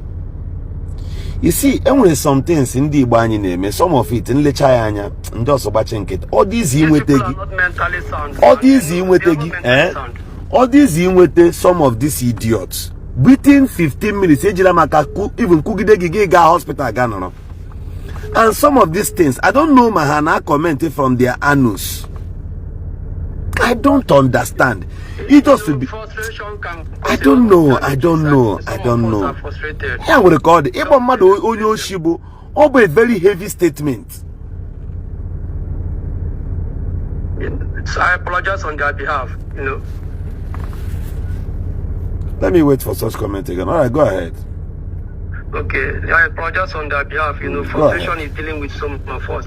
So anyway, this topic about Okwuluora or whatever with these guys is just a sensitive issue.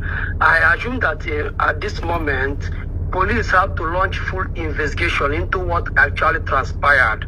Of course, the reaction that is coming, I believe that Okwuluora might be saying some atom of truth. But the reaction is just like the first impression, the way he was kind of carried along emotionally, the way he exaggerated everything.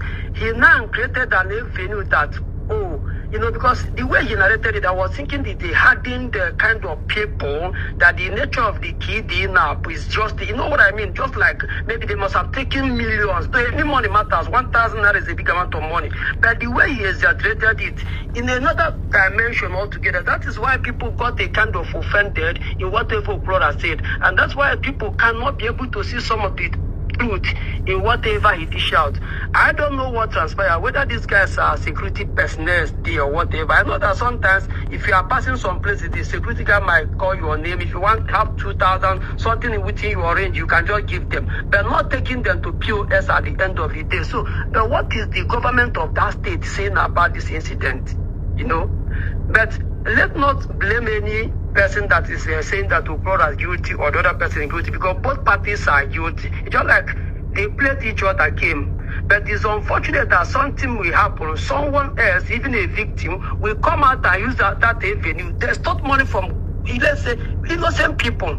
You know, why can't you tell us exactly what happened? That I went somewhere, these people got me, you know, and asked me to pay 200,000 or 500. Look at exactly what happened. You know, they will now, you can say that you paid that money under duress. You know what I mean? It's better. People have understood it, and if they want to give you something, they'll give you. Not coming out and painted them the other way around. Perhaps you people have a kind of dialogue, and at the same time, telling people to desert a whole community. That is where I'm at. I don't like that. All right, thank you. Thank you. Okay. Thank you. You've made your point. Next caller, please. You're welcome here. Yeah, Governor Eziokwu is my name. Do I have your permission to put it on loudspeaker? All right, please go ahead. My brother, because he never done him. Oh? There we and we are interested in what you are doing. There was, sir. The point is this, that now, Yes. You know, Okwuluora have put in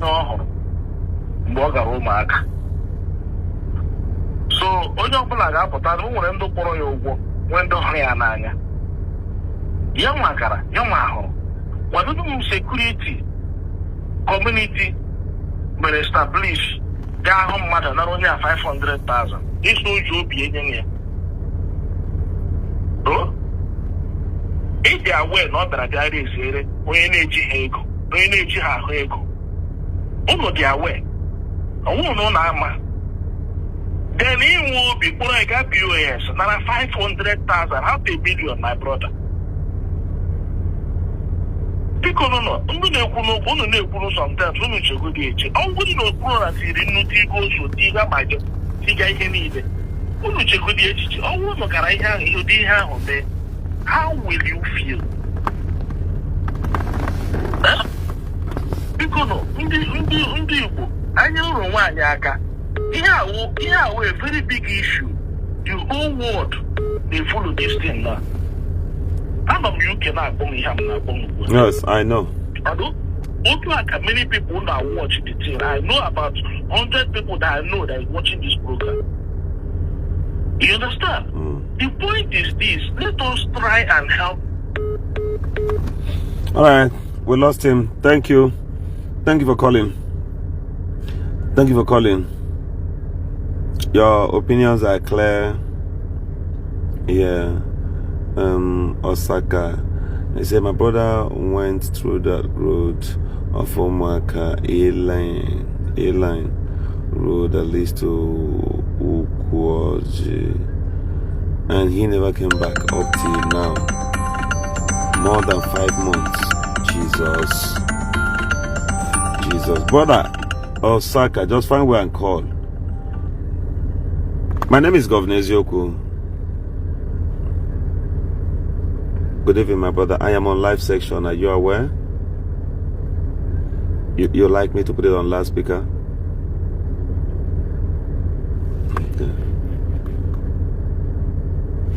I also want to hear from people from Umuaka. All right, go ahead. The world is listening to you. And Eziokwu, Okwuluora kwuru maybe ka o si wee ihe maọbụ ihe na-eme mmụọ pass information mana nke bụ eziokwu bụ o nwere ike because na ọ kpọrọ the amount n'aha okwu na-ewekọrọ ego niile dị na akaụntụ ya o nwere ike at that moment that amount bụ ego ole dị na akaụntụ ya ewere eziokwu ọ bụrụ ubi mana anxieties maọbụ ụjọ mere o ji wee mee ya bụ ihe mmadụ bịapụtazi si na esi ka ya emeri gị onye ama iwesịghị 500,000 nke ịrụ ya gịnị for the first time ka ihe ga-eji ya narị ya motu ya narị ya fon ya ya na ndị ya na ha so nke mmiri ọ na-emechi ya zi ya ihe ọjọọ bụ ihe ọjọọ nke bụ eziokwu ihe ọjọọ bụ ihe ọjọọ and ọ ga-ekwu ezie ka ndị ọzọ nwee infọmeshọn ọtụbụ ụjọ mụ enweghị m ụdị experience ya n'Imo steeti na 2021 on December 1st Sunday 2021 I nwere ụdị experience ya whenever I want to nwere ga-emepụta mmemme ọbụla ka ndị Imo steeti wee kwụsị recently ọ dịka ihe niile relax wago eji m etu a na wee avoid ya onye na-ekpe ya maọbụ na-asị nwanyị ji ekpe ego kọmuniti eziokwu na onwe onye si from that side ga na-ekpe mana ihe ọjọọ bụ ihe ọjọọ onwe onye nwere right dịka ikwu ibu egbe n'ọdị n'iro na-estọtụ money from somebody onwe onye nwere right ya ọ bụ ịsụwazi na otu obi ya niile onye 500 mana he could not raise above 200,000 onye o jiri raise the fund ka o ji obi ya niile ọ bụrụ isi ebe were nye gị. All right, thank you. The 1 minute is gone so that we can take on that cause. Hello. Good evening. You are aware that I'm on live section? So you want me to put it on loudspeaker? All right, please go ahead. Biko obi di maamule na makaya program ihe kwuru nke Eziokwu mana enwe ihe na-adịwa na-eme ndị mmadụ kwesịrị na-atụ n'uche abịa na ala Igbo kịta anụ a na-ekwu okwu na achọrọ nnwere onwe wee na-ajụ ese ụtọ ndị ọzọ tegolu ọnụ na onye bụ okwu si wee kwuo ọ na-awụ na ka anyị esi wee nweta dị nnwere onwe nke anyị na-achọ na mmadụ bịalụ ịbịanyere onye ihe na-atụ n'ọnụ aka ịbịanyere aka mmadụ wee kụọ obi wee buru onye ahụ na o nyere 400,000 o nyere 500,000 onye ahụ na-enye 500,000 nọ n'anya ọcha ka o ji wee nye ka ọ nọ n'anya ọnwa with this hard economy. So ihe ndị Igbo kwesịrị ịma na ihe anụnwa a na-eme anyị nwawu ndị Igbo ị na-achọ onwe anyị nzogbu na ọ ya enyela anyị aka.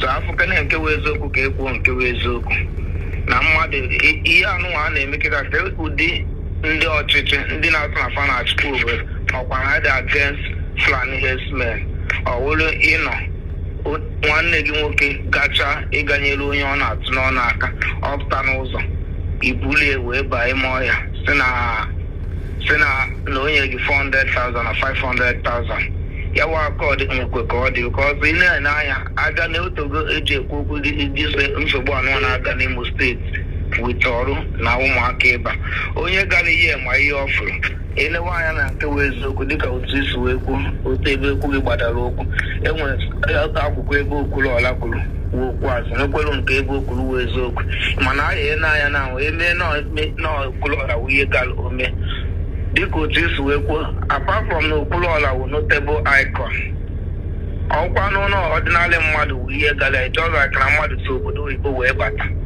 What would have been the person's condition? What would have been the person's fate? As now, Obuho Okwuluora.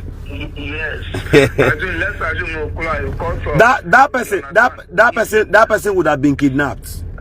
So that's what all those things what we need to look into. You understand? Let's forget about who this thing happened to. You understand? Let's find a way. You understand? Even if you are fighting, you understand, for self-determination, you need to do it in a due process, not using your brothers against. So how will you stand in unity to fight against what you are looking for?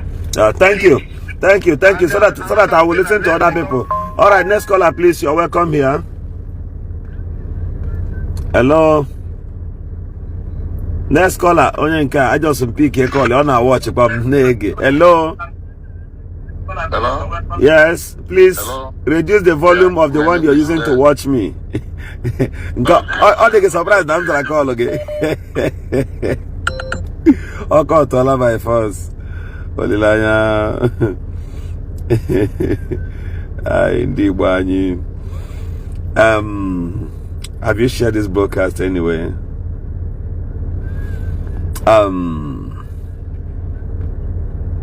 There is evil going on in that place. There is a crime going on in that place. Good evening. I don't want to call your name. I know whom I'm on to. I don't want to call your name. I'm on live section. Do you want me to put it on loudspeaker? All right, please go ahead. All right. So based on the discussion you are discussing, I listened to the voice notes this afternoon, and the truth is that almost what the guy narrated was still the same thing Okwuluora narrated. But maybe there is a place I have to blame Okwuluora, you get, in some aspects. But looking at it critically, the person is trying to say that he never kidnapped Okwuluora. But in real sense, what they did was kidnap. And if you can be able to listen to the narrations, the guy was saying that his boy kept Okwuluora for about 30 minutes before he now came back from where he went to. So if you were able to stop somebody who is on transit for 30 minutes, what do you want to call it? It's kidnapping. It's hostage. Yeah, it's hostage, which is kidnap. Yes. Do you understand? And you people requested that he should find you people something, even though you people do not mention name of money, amount of money. You people ask him to find you people something. According to what you people are saying, none of us were there, so we are judging based on the information we've already had from the different parties. You get? So let's not judge this thing in a way that you are far from your place. You went to somewhere you've not been before, or where you are likely that you don't have any relative there, and some people with gun just came and stopped you. We are human beings. You'll be with the rate of insecurities in the country. You will be like, you have a lot of pressures inside of you. Yes. You'll be tensioned. Even if they ask you, do you have anything for us? You can empty your whole account, because what you want is, can I be able to leave this particular spot? Do you understand? So people are now seeing it that, like, maybe it is one of how can I put it? Whether it is just like police people that met him on the road and they were very nice to him, and maybe he should just accept those people as police people. These people are armed people who you don't know them, even though they are identified to you that they know you. But being a human being, you must be in a very big tension. Yes. You get? So that young man was in a very big tension. He doesn't know if really he's going to live here alive or not. No matter how those people pet him there, promising him that they will not touch him, that is just what they are saying in the mouth, but that is not the reflection of what the young man is feeling instant. That particular spot he's standing. So he is feeling that he's not safe there. Whether they took him inside the camp or not, in as much as there is ammunition there, and you people hosted him there for more than 30 minutes. Whatever the guy is saying, he is right. The only thing I didn't like, even when I was watching the video, is that he told us that the young boy who is their leader came and identified him, and he said, no, nobody should touch this person. If we touch this person, even our land is not going to forgive us. Meaning that those people also recognized him, and they release him because they appreciate the good work he's doing. So I think he even supposed to come out and thank those people, not even to raise that kind of alarm. Even if he has to raise the alarm, he needs to raise it in a very sensitive way, because these people will be regretting, had even we wouldn't have left this person to go. So if people could be able to recognize you and appreciate your good work, they didn't harm you, which they would have harmed other people if it was another person. I didn't expect that Okwuluora would come out and say most of the things he said. There are things you will not even say, because these people saved you because they appreciate what you are doing. I don't know whether you get what I'm saying. Yes. So, but he was so, I don't know how to put it, but he overused some statement that he shouldn't have used, even if what he said is true, even if what he's saying is true. He's not because if you listen to that guy, the guy said that he wanted to call their camp in Enugu. Yes. That he wanted to report to their camp in Enugu, but his guy said that he should wait. Now, let me also tell you, let's presume that he's also lying and pretending they must have called there. And even without calling there, these are, some of these gangs are made up of touts. And you know what it means for somebody to just wake up one morning and decide to leave his comfort zone and decide to live in the bush like an animal. That person is a half idiot. Yes. There are some of their members who will watch that video, they will start plotting you unnecessarily. Yes, and that's why many people are even careful with this case. Like, there are so many people who are saying just 500,000 that he collected, and he said they emptied his account. Do you know whether he has any other money apart from that 500,000? You are right. Assuming the whole money in his account is 500,000, he is right by saying that he emptied his account. Yes. And he might have done that, like, say he's doing it willingly, but inside of him, he's doing it under tension, under pressure. Yes. Because he don't know if truly these people will injure me here or not. So that is a pure case of kidnapping, even though that those people might not see it as they kidnapped him. But consider the pressure. The person is there. Even for people you don't know, and they are carrying arms, and you've heard that this place is a very dangerous place. All right, thank you, my brother. Let's take other calls. Thank you very much for your contribution, man. I don't know, Quizzy. This caller, I think I've picked this number before. I have to go. Hello. Yeah, I think I've picked your call before, sir. No. Let's take another person's call, please. Let's take other calls. Thank you.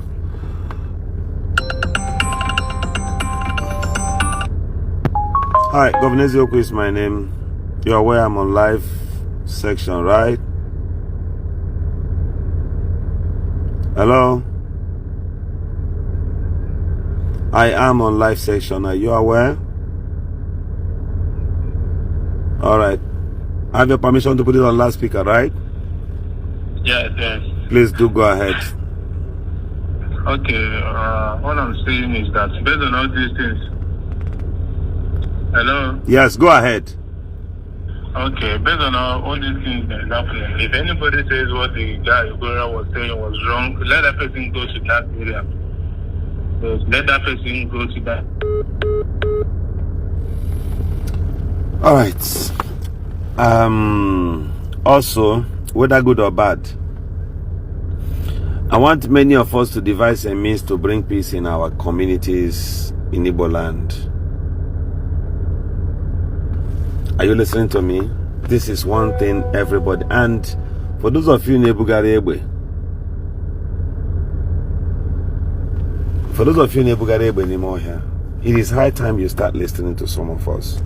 See, your cheapest blackmail and password to execute anybody in our land, the bogi form Madagascar Nobo Sabo. Exactly what this guy said na government Akwolo Okwuluora. So, and I asked you, so government Okwuluora do you Okwuluora when they had that charge and I go no? That's what I'm asking. How?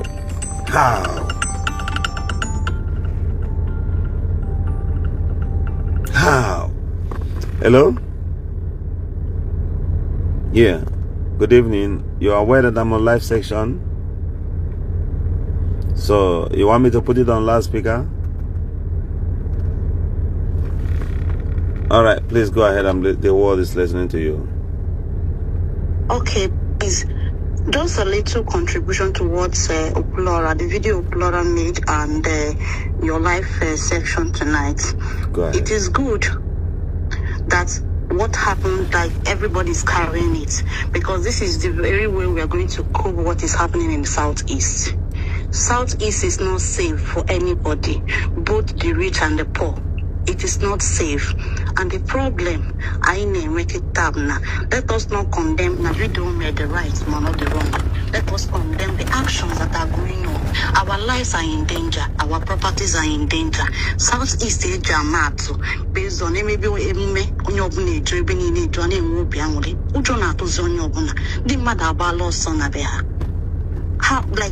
for how long do we continue like this?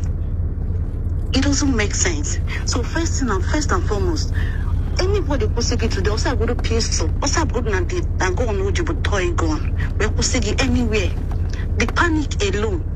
Man, can you man? Ever go that experience on the 15th of January? You see, so if this is in Kemegi, matter the panic alone, somebody can even die with an incident like that.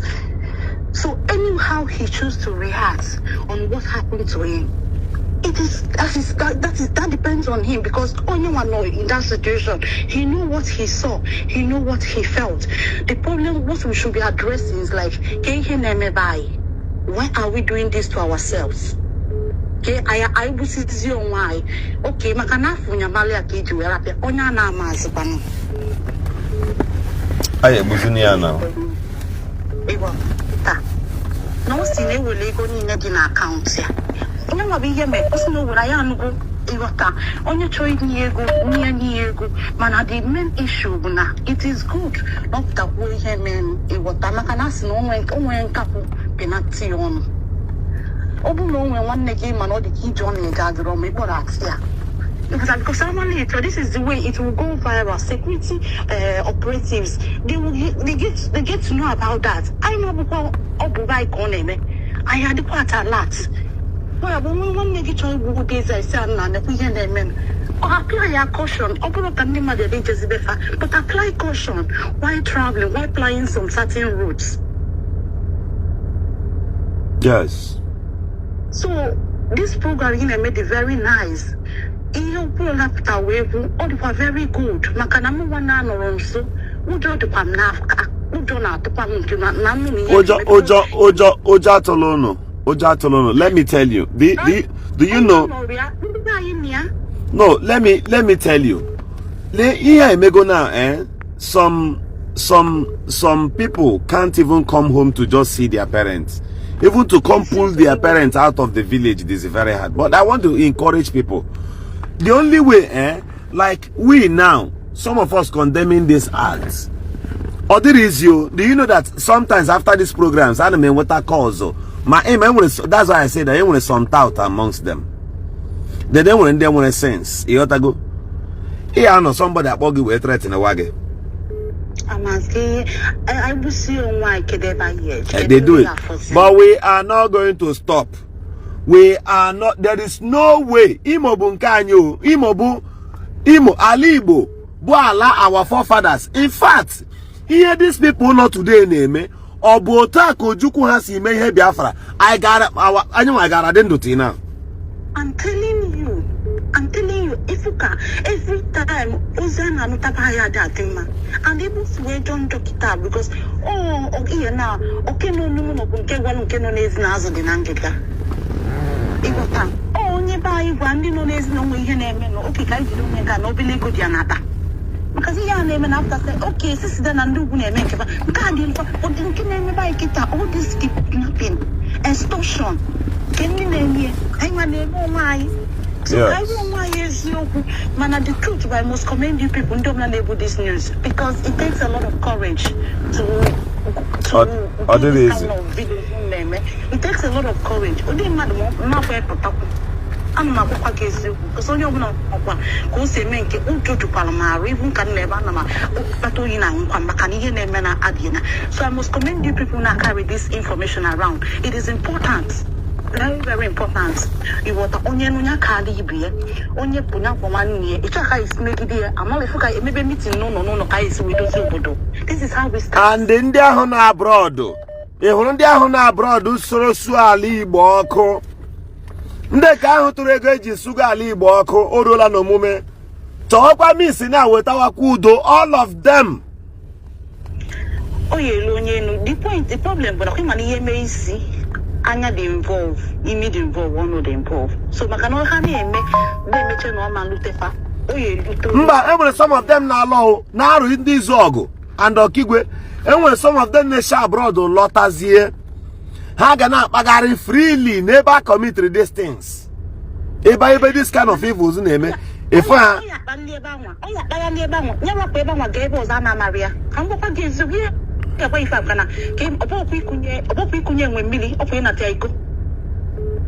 yes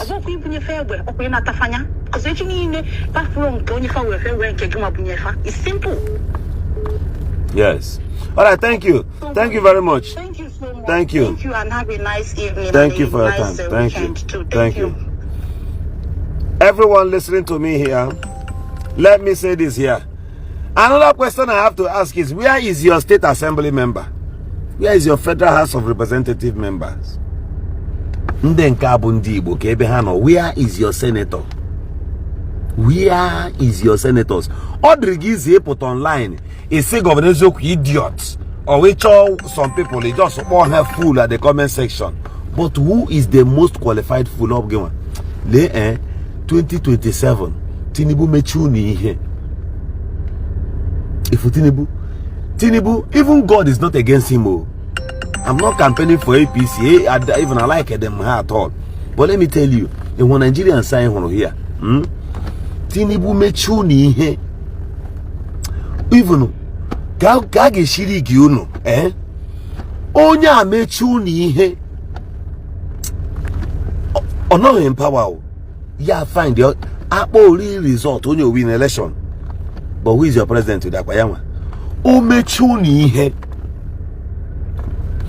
Like I used to have 104,000 followers. I'm on Facebook, mega about to man them block and everything. Yeah, honors them 100,000 back now. Now, with that 2 or 3 bloggers join here together. And when they were 300,000 followers, and when they were 400,000 followers, bring 3 persons only, 3 bloggers on this internet. Their followers outshine the number of the total number of policemen we have in Federal Republic of Nigeria.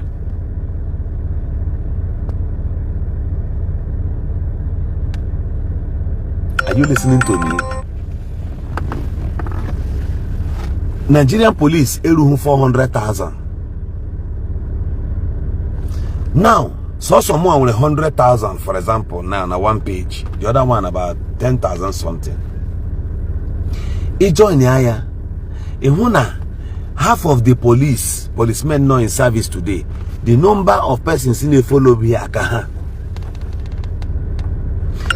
Then the total leaders in this your country now. The total leaders in here no even reach 10,000, from the state assembly to the chairman to the councillors to your president to senators and everybody. They are not up to 10,000. Then instead of you millions, the other millions of persons that makes up Nigeria to go up and wake up one morning and decide to fix your country by yourself, there is no country that was fixed without the consent of the youth. As far as you're on this internet, you are a youth. The question is, what have you done to fix where you are? If you follow youth, even print poster for elections, now you will be you to go fight them. Now you go carry ballot boss. Now you see, even if Peter Obi emerges as the president of Nigeria, I just want to talk to you. I want to make common sense to you before I take last call. If Peter Obi becomes president now and rule for 4 years, while he is the president, these criminals where they now go fight them. Now then go they recruit terrorism organizations. You know why?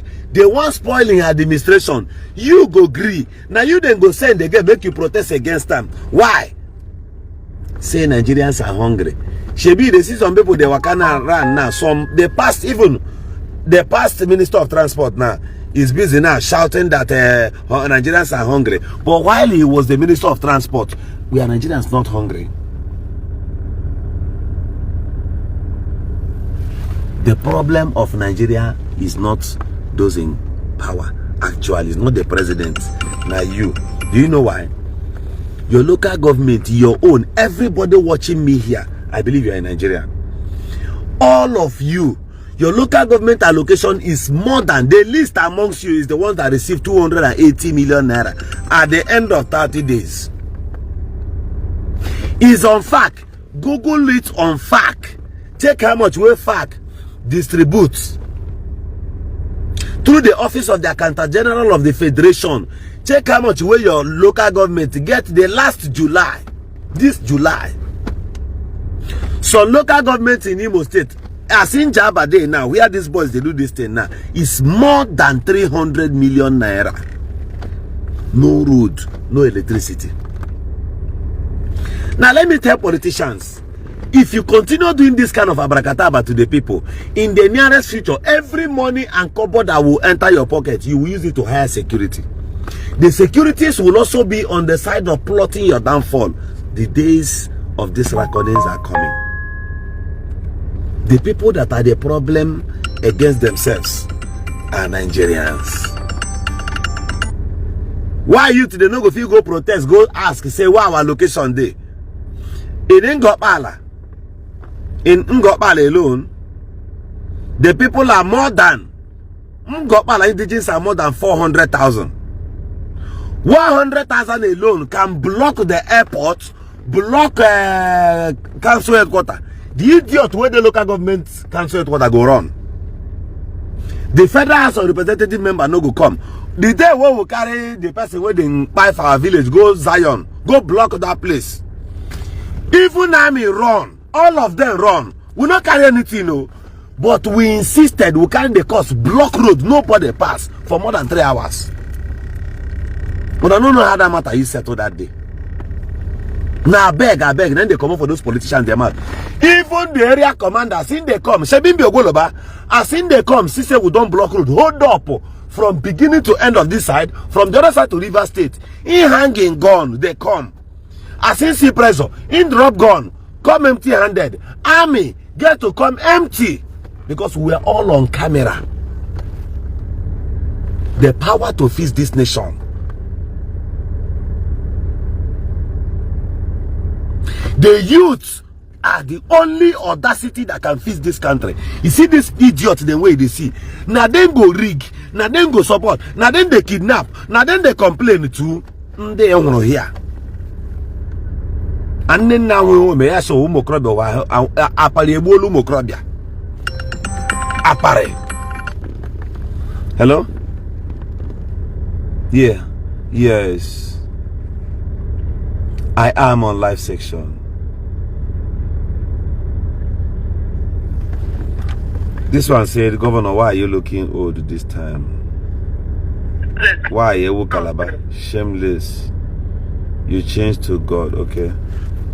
Good night from this page. Goodbye. Not only good night. These are some of the idiots we are talking about. Imane day here at school. My sister, hold on. I need day here at school. And when some idiot take out for Hanoto, at all no hello from what I can and hate to cause problem in the class and destroy that one. Hanoto for that na at a mad or Naga pay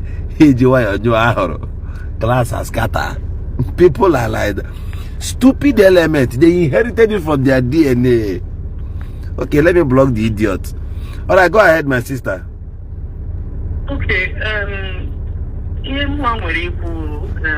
Number one, Okwuluora broadcast about his experience, no mark, and people started bashing him. Maybe he escalated the matter like he over-exaggerated.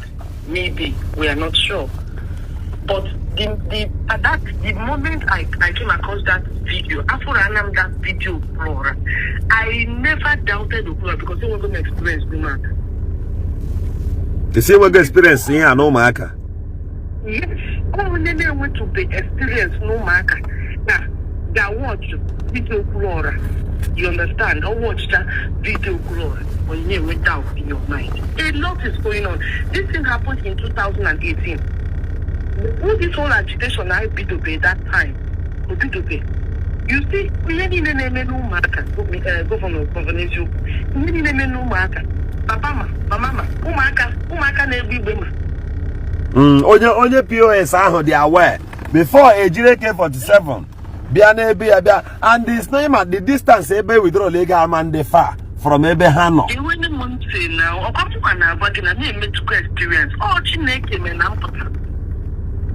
Chineke me na mụ na my friend pụtara from there. And they were even expecting us to come. Then, always scope, adopt, scope. I don't want to go into details. But the day Okwuluora made that video, not on live, I was live that day. I never doubted it. Remember my husband, but no one didn't able to be here experience. Cannot doubt here, not type rubbish in a comment section. I cannot type. And he might have his, shortcomings as a human being. I don't know about that. But you see this particular thing way in talk. You see this thing way in talk. Mr. Governor. This thing way in talk. I no doubt him. Even if you put in sugar, put and salt, put my gate. That's what it take happen. You see their papa, grandmother, grandfather, 91 years old man. You know their escapade. You know everything what they do here. And I mean they tell you. You know their movement. No life for you. So now person whenever experience that, when you need to be experienced, when you got any without, now still Okwuluora Melanka. Also I'm working with other things, issues caused with other people. I don't doubt you. Like you my man in now going, Okwuluora where he should know some questions to answer from you. I accept that. But you see this thing, there's no waiting that they do. Then no, the whole community, as in that particular people name that thing. People, Mama Mokado can have now. Of course, Mando can have Mataya name, Magia to their hideout. Okay. And they tell you, not to say, I don't know, I cannot tell you the name of You are right. But I don't know as at now, but as 2018, Okada na Abadi at that time. Okada na Johnson Umuaka, that roundabout. Okada na that. I don't want to. They know I'm on no marker.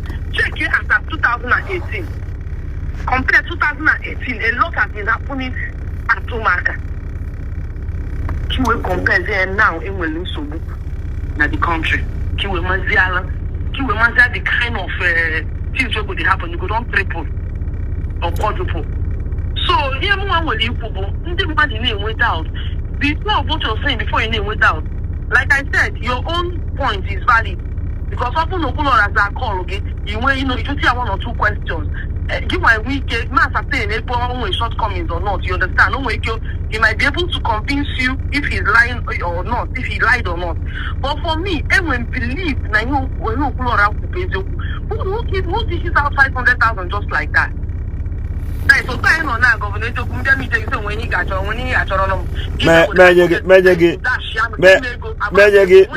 Make 500,000 for one bag of rice. Just like that.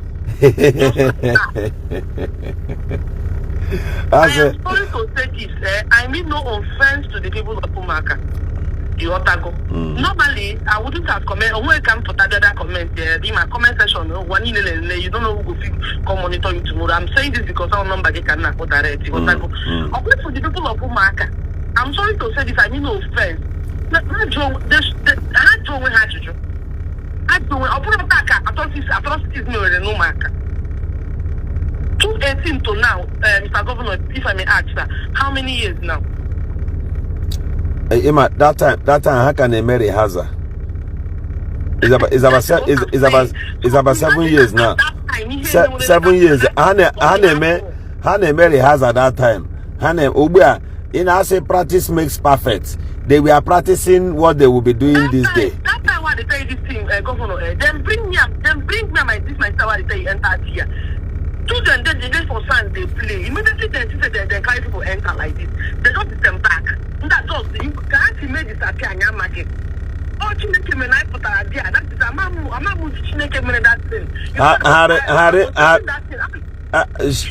Simon can now, but you can use a Roman language to answer me this one. Were you guys raped that time? No, no. Bahana Runego. They were expecting Diego the following day that you know, they used something hoping that thing they used to work. That that nobody will hear it. So I see yes, Christians, I see my sister now said in fact because my blood they hot, my sister they calm me down, they give me sign, you understand? My sister they ask me open I you know I know I can put place you understand? That was in fact with hope say the and maybe chance who lost. Go bring money come. Umuaka is very bad because when you want to I wouldn't have ordinarily I don't come out openly come talk this kind of thing because of my issue, but because no Mr. Governor Eziokwu cannot get can no problem. Because I know nobody believes him because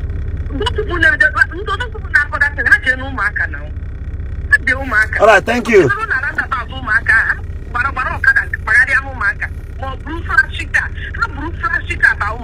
Thank you.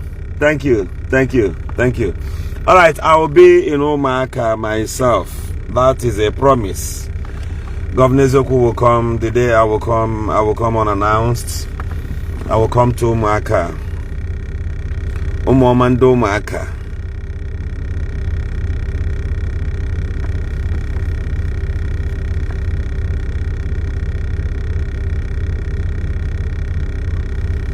I will come to Umuaka myself. Ali Debunking. I will find my way one day to Umuaka. I won't come just like that. I'll drive myself. Nobody will follow me. Because if I tell my dad, they will not allow that. But I will come on my own. From now till few days, few weeks, few months, I'll come. I'll go to Umuaka myself.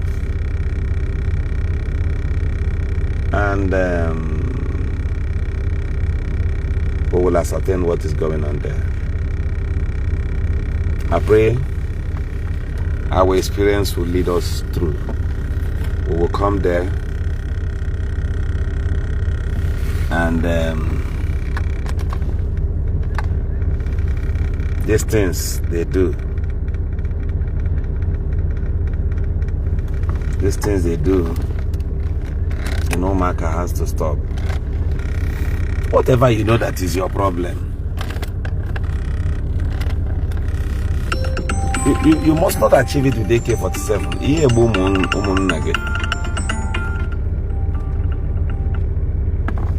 Eziokwu is my name. Good evening. And I'm on live section, sir. Alright, go ahead. You'll be the last caller. Go ahead, please, in 1 minute. In 1 minute. Thank you. One minute. Ali boy, or the lack of nearby city. Briefly now, Okwuluora police last time here last week. Now hope the last say, oh, Akoko. But to get with Eziokwu, one day, again in Okwuluora with Eziokwu. I for security reasons, I won't call my location here, madam.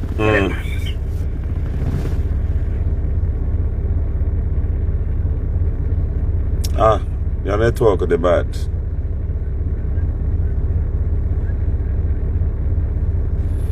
There is a man in Umuaka. There is a man. Think around. Umuaka. Ogabudu Umuele. Anu Umuele ade.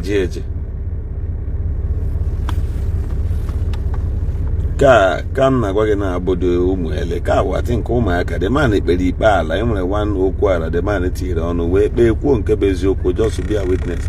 Now these guys are for the man in the village. And this man 3 million naira.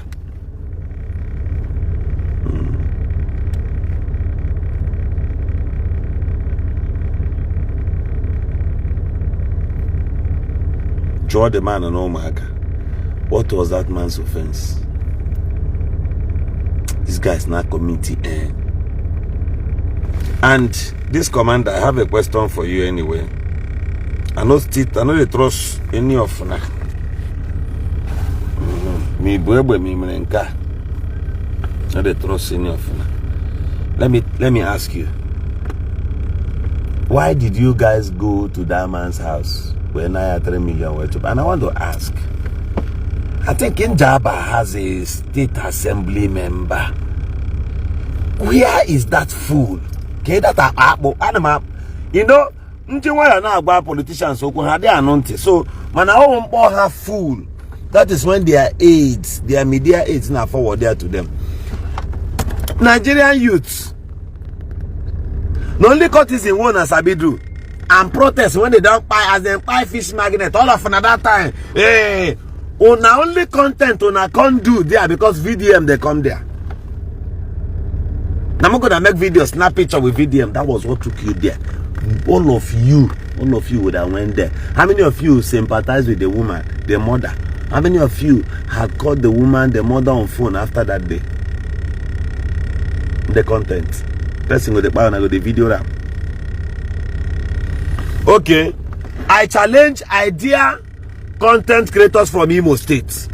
Idea both Nosonkwa. All the journalists, idea all of you. Idea all of you. Forget about politicians, they don't go feel help us. Idea all the journalists in Imo State, all the pastors, idea all of you. Mokuna come out, Mokuna pick on the 20th of this month. Let us go to Umuaka without police, without army. If I don't be at the front, Chukuwa Pondom is a challenge. Idea all of you. Muagano nihu akwasi na enwere ba na akpu Umuele na ade eje na ha form camp. Ka agbakla na aka jenu one on one gaju umunna anyị nda obugini why ejegbu our brothers. One on one. Oburu no na comment section. Oburu cho oburu chicho.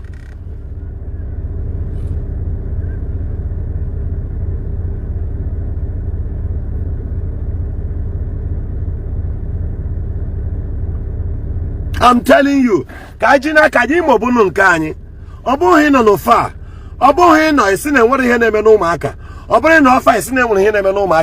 stop the argument. If you are a public figure, you are a public figure. I challenge you. Forget politicians, they won't come. On our own. Let's go. Me take all this our brothers. Obru kidnapping. How pusiena the innocent people na kidnap utaziena nyewa kaile they no go do them. How they ga anyinti. How him anabu your problem? That in him anabu oya na patine kidnap odesepo. Ngwalenu we that can be posting or talk about it. We are here. Tell us one on one. Me talk about video thing. If you don't want me to video your face, no problem. Okay, Niger Delta militants are not here. Some journalists goes there and meet them. People pays the price. People does it. Hello? Yes. Good evening. I'm on live section. Oh yeah, Biko, just in 1 minute. You have only 1 minute, please. All right. Go ahead. Yeah, Buko, ihe niile anyị na-ekwu kemgbe abalị a ị na-ekwu ndị ọzọ ji ego ọnụ. Ihe m chọrọ ikwu ka ọ bere keke ka m ga-ekwu ya. Onye ọwụla jere ihe Okwuluora kwuru si na the person n'ọwụ asị ka ọ tụrụ. Ya bịa gaa onwe ya pụta from that camp or that area ha nọ. Ya pụta ya ekele Chineke. Ebe nwa na okwu a now. M encounter these people. From Imo to their camp. From their camp, after TM Nimo Lulala. No Lulala. Ebe kahamani ha. Eziokwu. Inform one-on-one, many details. Oh yeah, hold on. I would like to talk to you. I would like to talk to you now after this live broadcast. In where we need the talking here right now. I see I have something to get from you. All right, MC Don Nwaba. In Azano Nwabi, Wanyabia State. Yangwa Imo State. I am ready. Adim ready. Eputuru me as a challenge. Onyi Imo. Oruola no mume. Oruola no mume. Obon habu monyi Imo State no. Somebody paid the price. Even no matter what. Somebody paid the price for Ndi Igbo Ijiza Igbo ati today. I put it as a challenge. Even Jesus, whom you pray to, dear pastor, listen to me. Say, he that keepeth his own life will lose it. It is time and moment for you to sacrifice. But I'm telling you, no, but somebody could say, Kaga. That umwele ebe hasi na oba aga ya egbu onye a kidnap ya. Akwande no ne anasu Igbo, akwa ha na-asụ Igbo. Obanye wa bụ individual dosara gị n'ime ọhịa ahụ. Obanye wa ka ị ga-kidnap ozi ọdịrị gị na mma.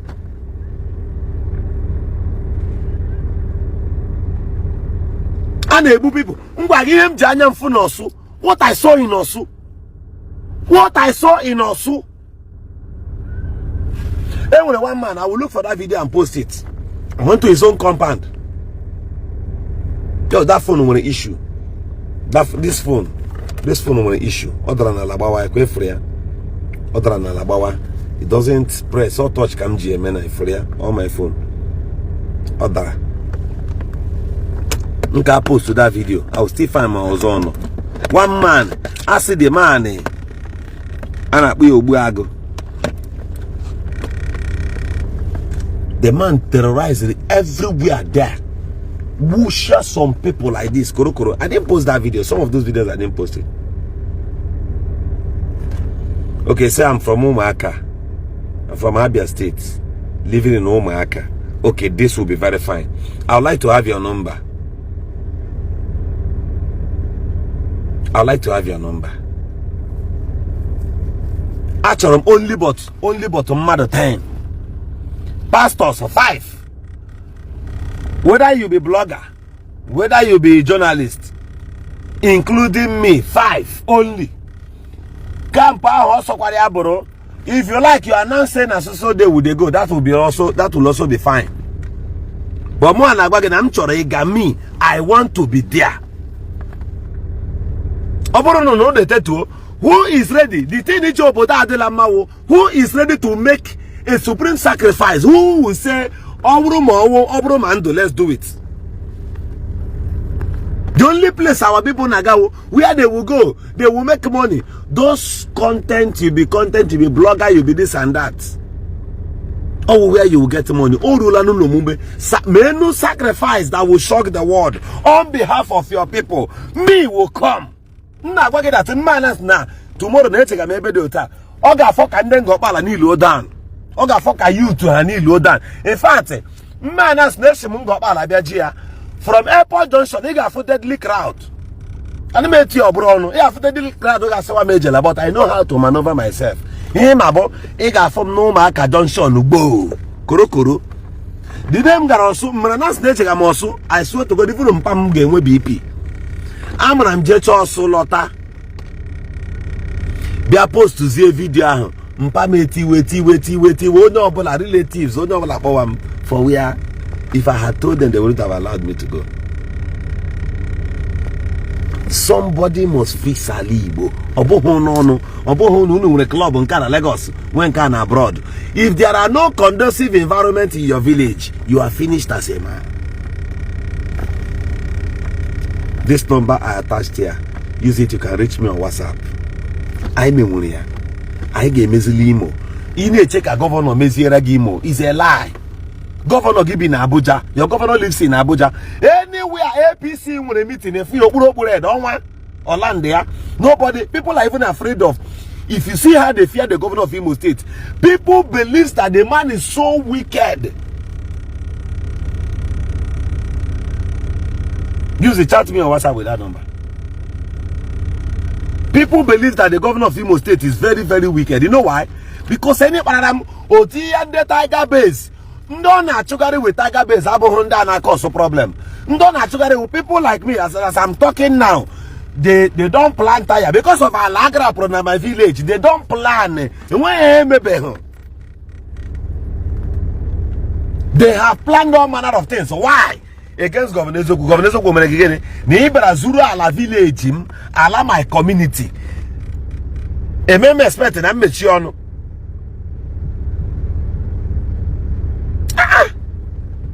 People, the very, very wicked here. You see the same way people they kidnap Okwuluora. Me, I'm not telling you they didn't kidnap him. Hebrew really. And they've made confessional statement in Hebrew. The angle I'm telling you now, but people will support. Never support to evil until you return. Governor Eziokwu is my name.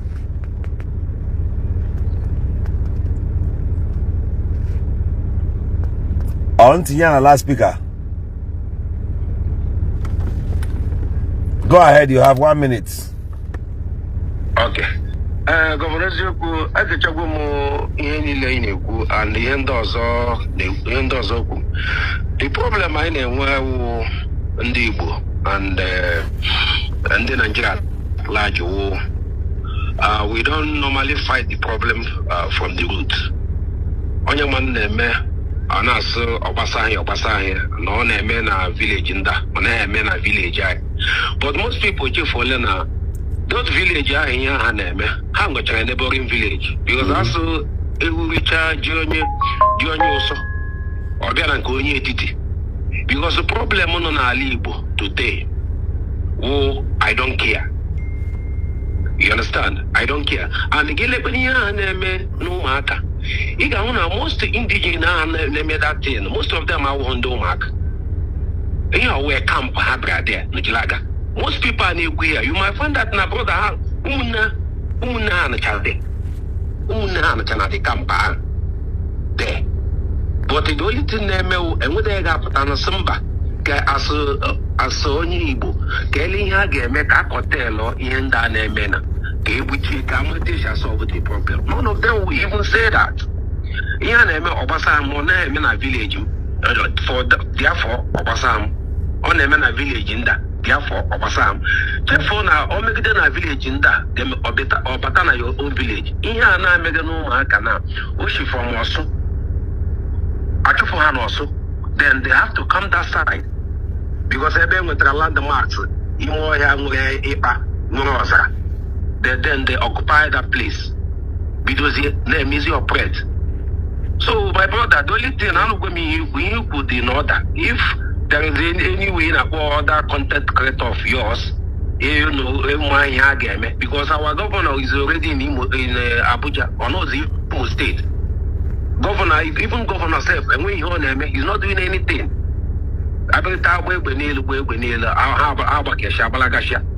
Then some people now say the village should fight the cause.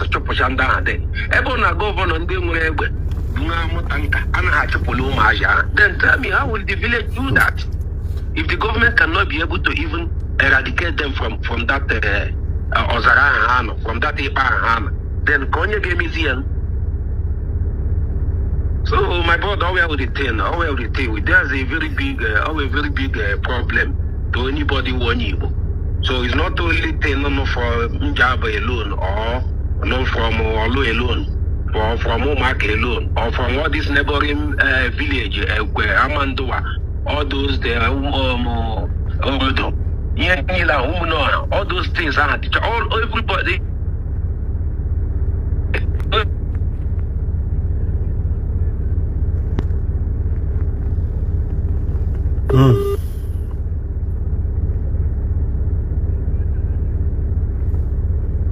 All right, thank you everyone.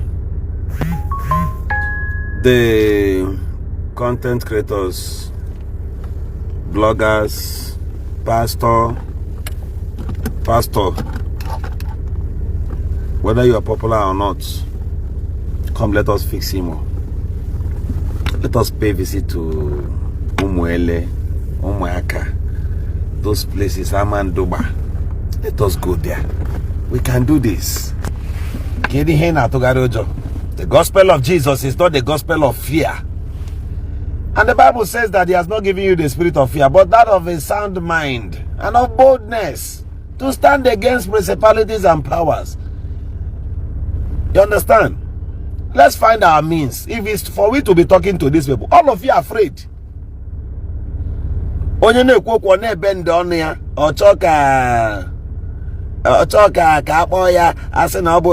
will rush you on the internet. They often do it. They don't threaten me for where? Because me, I also know that sometimes nobody themselves they get that time call you, they threaten you. Who want kill you go threaten you? Who want kill you go first call you for phone? You go live abroad. If fail you go na abroad, they be no. Life no day good with you again. Some of these people who are abroad now contribute. They go now say about village go. They are stranded. They are stranded. The only thing they can do at that point is to contribute money to deliver wickedness here, because some of you are doing better well than them and you don't know. I am your village go. Onya na-etinye gị n'ime village ọkụ ị ga-amụ ụlọ mmadụ ọkụ mụ ebe mmadụ ọkụ na onye abụsabụ. I will talk to men and grand, will talk to boys and men there. Ya ma ọ bụrụ boy ebe ọ nọ akwọchọga greener pasture ya gawa abroad ọ taghị tụbụ ụlọ village ụzọ village ya. Onye inwe Imo, you should tag this guy for me. Onye come, I said Governor Eziokwu said I will come there. Biawa kwala ka mụ na unu soro no. Ọbụrụ noise. Ọbụrụ super story. Nna agwa gị ihe mmemme. Ihe ama ihe si eti m olileanya ndị Imo. Ndewo.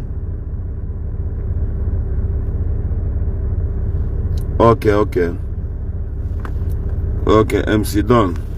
Yeah. Go ahead. But they be for over 20 years. Today, I'm a fashion and designer. Even video minute that's video.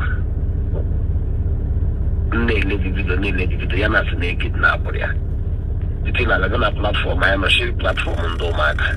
Anybody kidnap Okwuluora. I'm sure, but they are my but the only thing you got based on insecurity and all that, you get their times when you get their discounting. We can have a mother 100, they gave him mother 50 or something of that nature. There's only him and I'm not to you or some damn Yababuta, baby, I matter just. But the way they got back in Motogina, I gave up a little, they got a lot of this. Is he no Umuaka Keno, Abi? Yes, no Maka. Umuele precisely. Is he my shop in Umuele? Yes, indeed, they yes, I'm happy. Okay, I can save what is your number now. Obosenga bia, mma akpọ gị nwa na phone.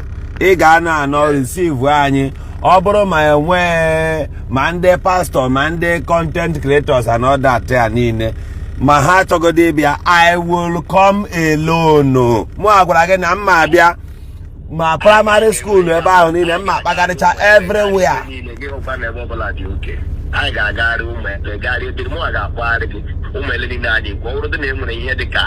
maybe deep camp on the more beside that, but the Umuela go equally even done you. And my God, Gallop. That's the when they are court, so but never darling, but I may overlap the night to question from name the community. So you need to limit and I got those people straight. Brother. Even I want to make business. And when you got to say that, I have to know that they are based on your name. Brother, Mama, Governor Eziokwu gwara gị na nna abịa. I will come. Mfelu kwa ebe ụmụaka. Ihe ntọ n'aka Chineke enyekwala m. I will come. Ana m agwa gị super story. You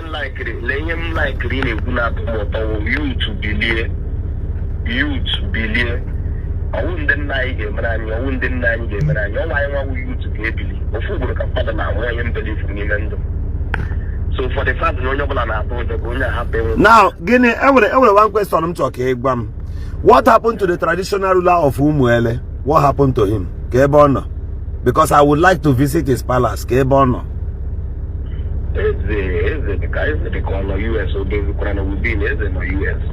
He says in the US. Kobuna ebu Kobuna actually also.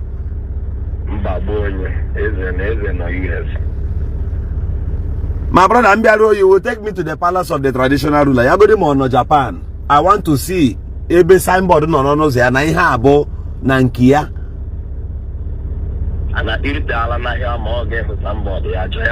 I will come. I will come. It's a promise that I will come there. Let me save your number. Let me save your number. Okay, down here, the guy commentary here. Come check the MC something. Let me save your number. I will come there myself, one-on-one. Ebe onye obula biaziri ebe ahụ kidnap ya. Ana m abịa.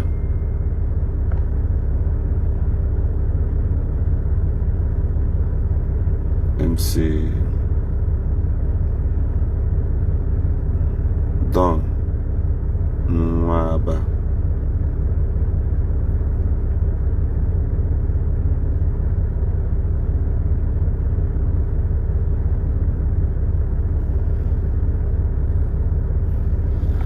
So after 1 week or 2 weeks, if these people, or after a few days, if these journalists, bloggers, pastors, fail to indicate that they will follow me to Umuaka, I want to come to Umuele. Actually, for signboard, Umuele. I want to be taken to the palace of the traditional ruler. Because the commander Jiraki Akwo here. Commander I will come. Bugwanum as one of the people Unuji Chua race Unotoga. Boom as one of the people. Iburula can't me join here. As Indi Burula is a Chwaja. Ebobo Nimo Ageshuni, people will not rest. Only Bata Eburia Emunu with a POS Keno Muaga Bia Amonimo. I will come.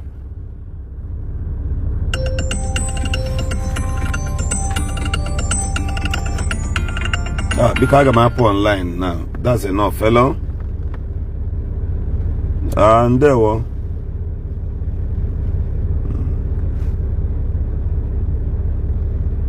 Auntie and a last speaker.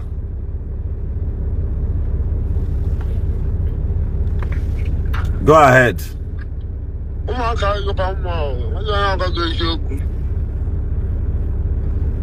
Manu come the shop.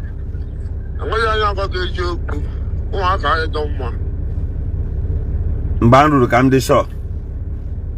The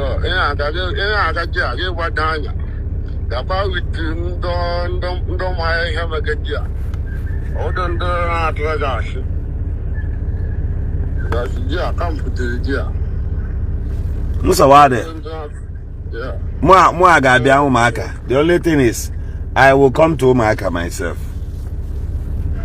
I will come. With the people that were the Ghana, the men camp, or wouldn't they have that side? I don't know, camp from the deer. Ole no tunge shi weta nde ga kponu m ganu na camp owu. That's what I want to see. They should indicate ya. Owu nde acho m nde ga ba kporo m bia kwushi n'ụzọ. Dide ngaroso. On the police, the security na agbazi m na magakwala enwere be ha na akpọ produce. After produce, they were one place as no boundary Shaga Anambra State. They were telling me, Chukun na Brumonya Kebe, all of an steering motor. Security men, Bunden Arium na Majela. You know, Umuaka police station, get down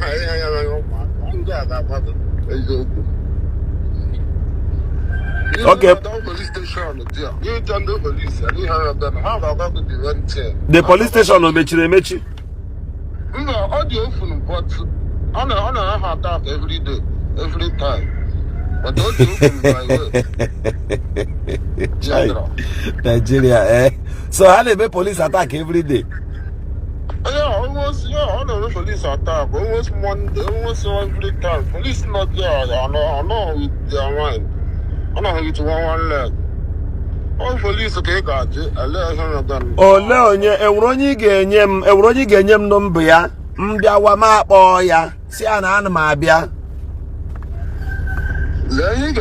Any police, the only thing may need them. Also Ngara with the police wasn't good. Umuaka, I will come alone.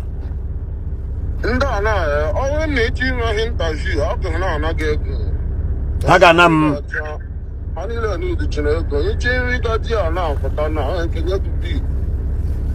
Okay, Ngeje gonna come before God apota. Yes, Agmejego, no problem. I'll go with money. Obrego, I will go with money. I will go with money. I will go with money. Yeah. I will go with money.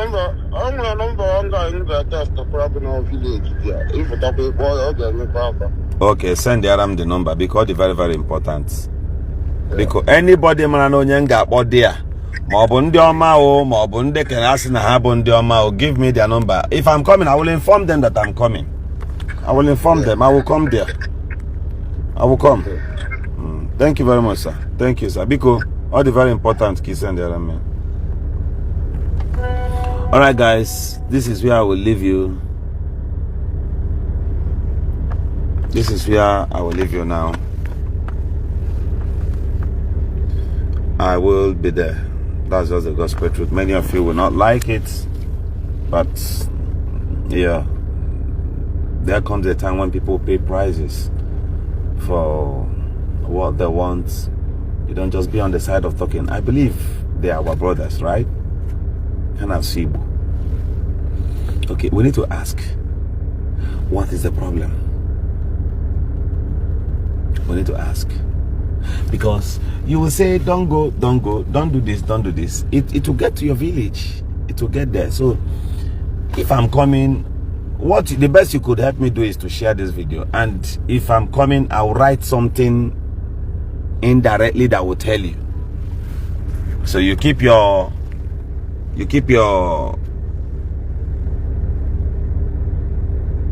they buy you, people will move on. Yeah, goodbye from this page. Steve, goodbye. That's how See, in America, I want to ask, or let me leave you first. Let me say this thing before Nsogi blocking here. See, in America, they'll be shooting guns, maybe in Afghanistan and all that, and you see an American or Britain or Russian journalist. That's their sense of social media. They'll be very busy, even at the heat of those things, those pressures. They'll be busy capturing and defending what is right. Are you listening to me? So I want to see where they want to hold me down. They tell me, yes, you are doing this for so reason. That's just what I want to hear. Thank you very much. I'll see you some other time. The word is enough for the wise. I stop here.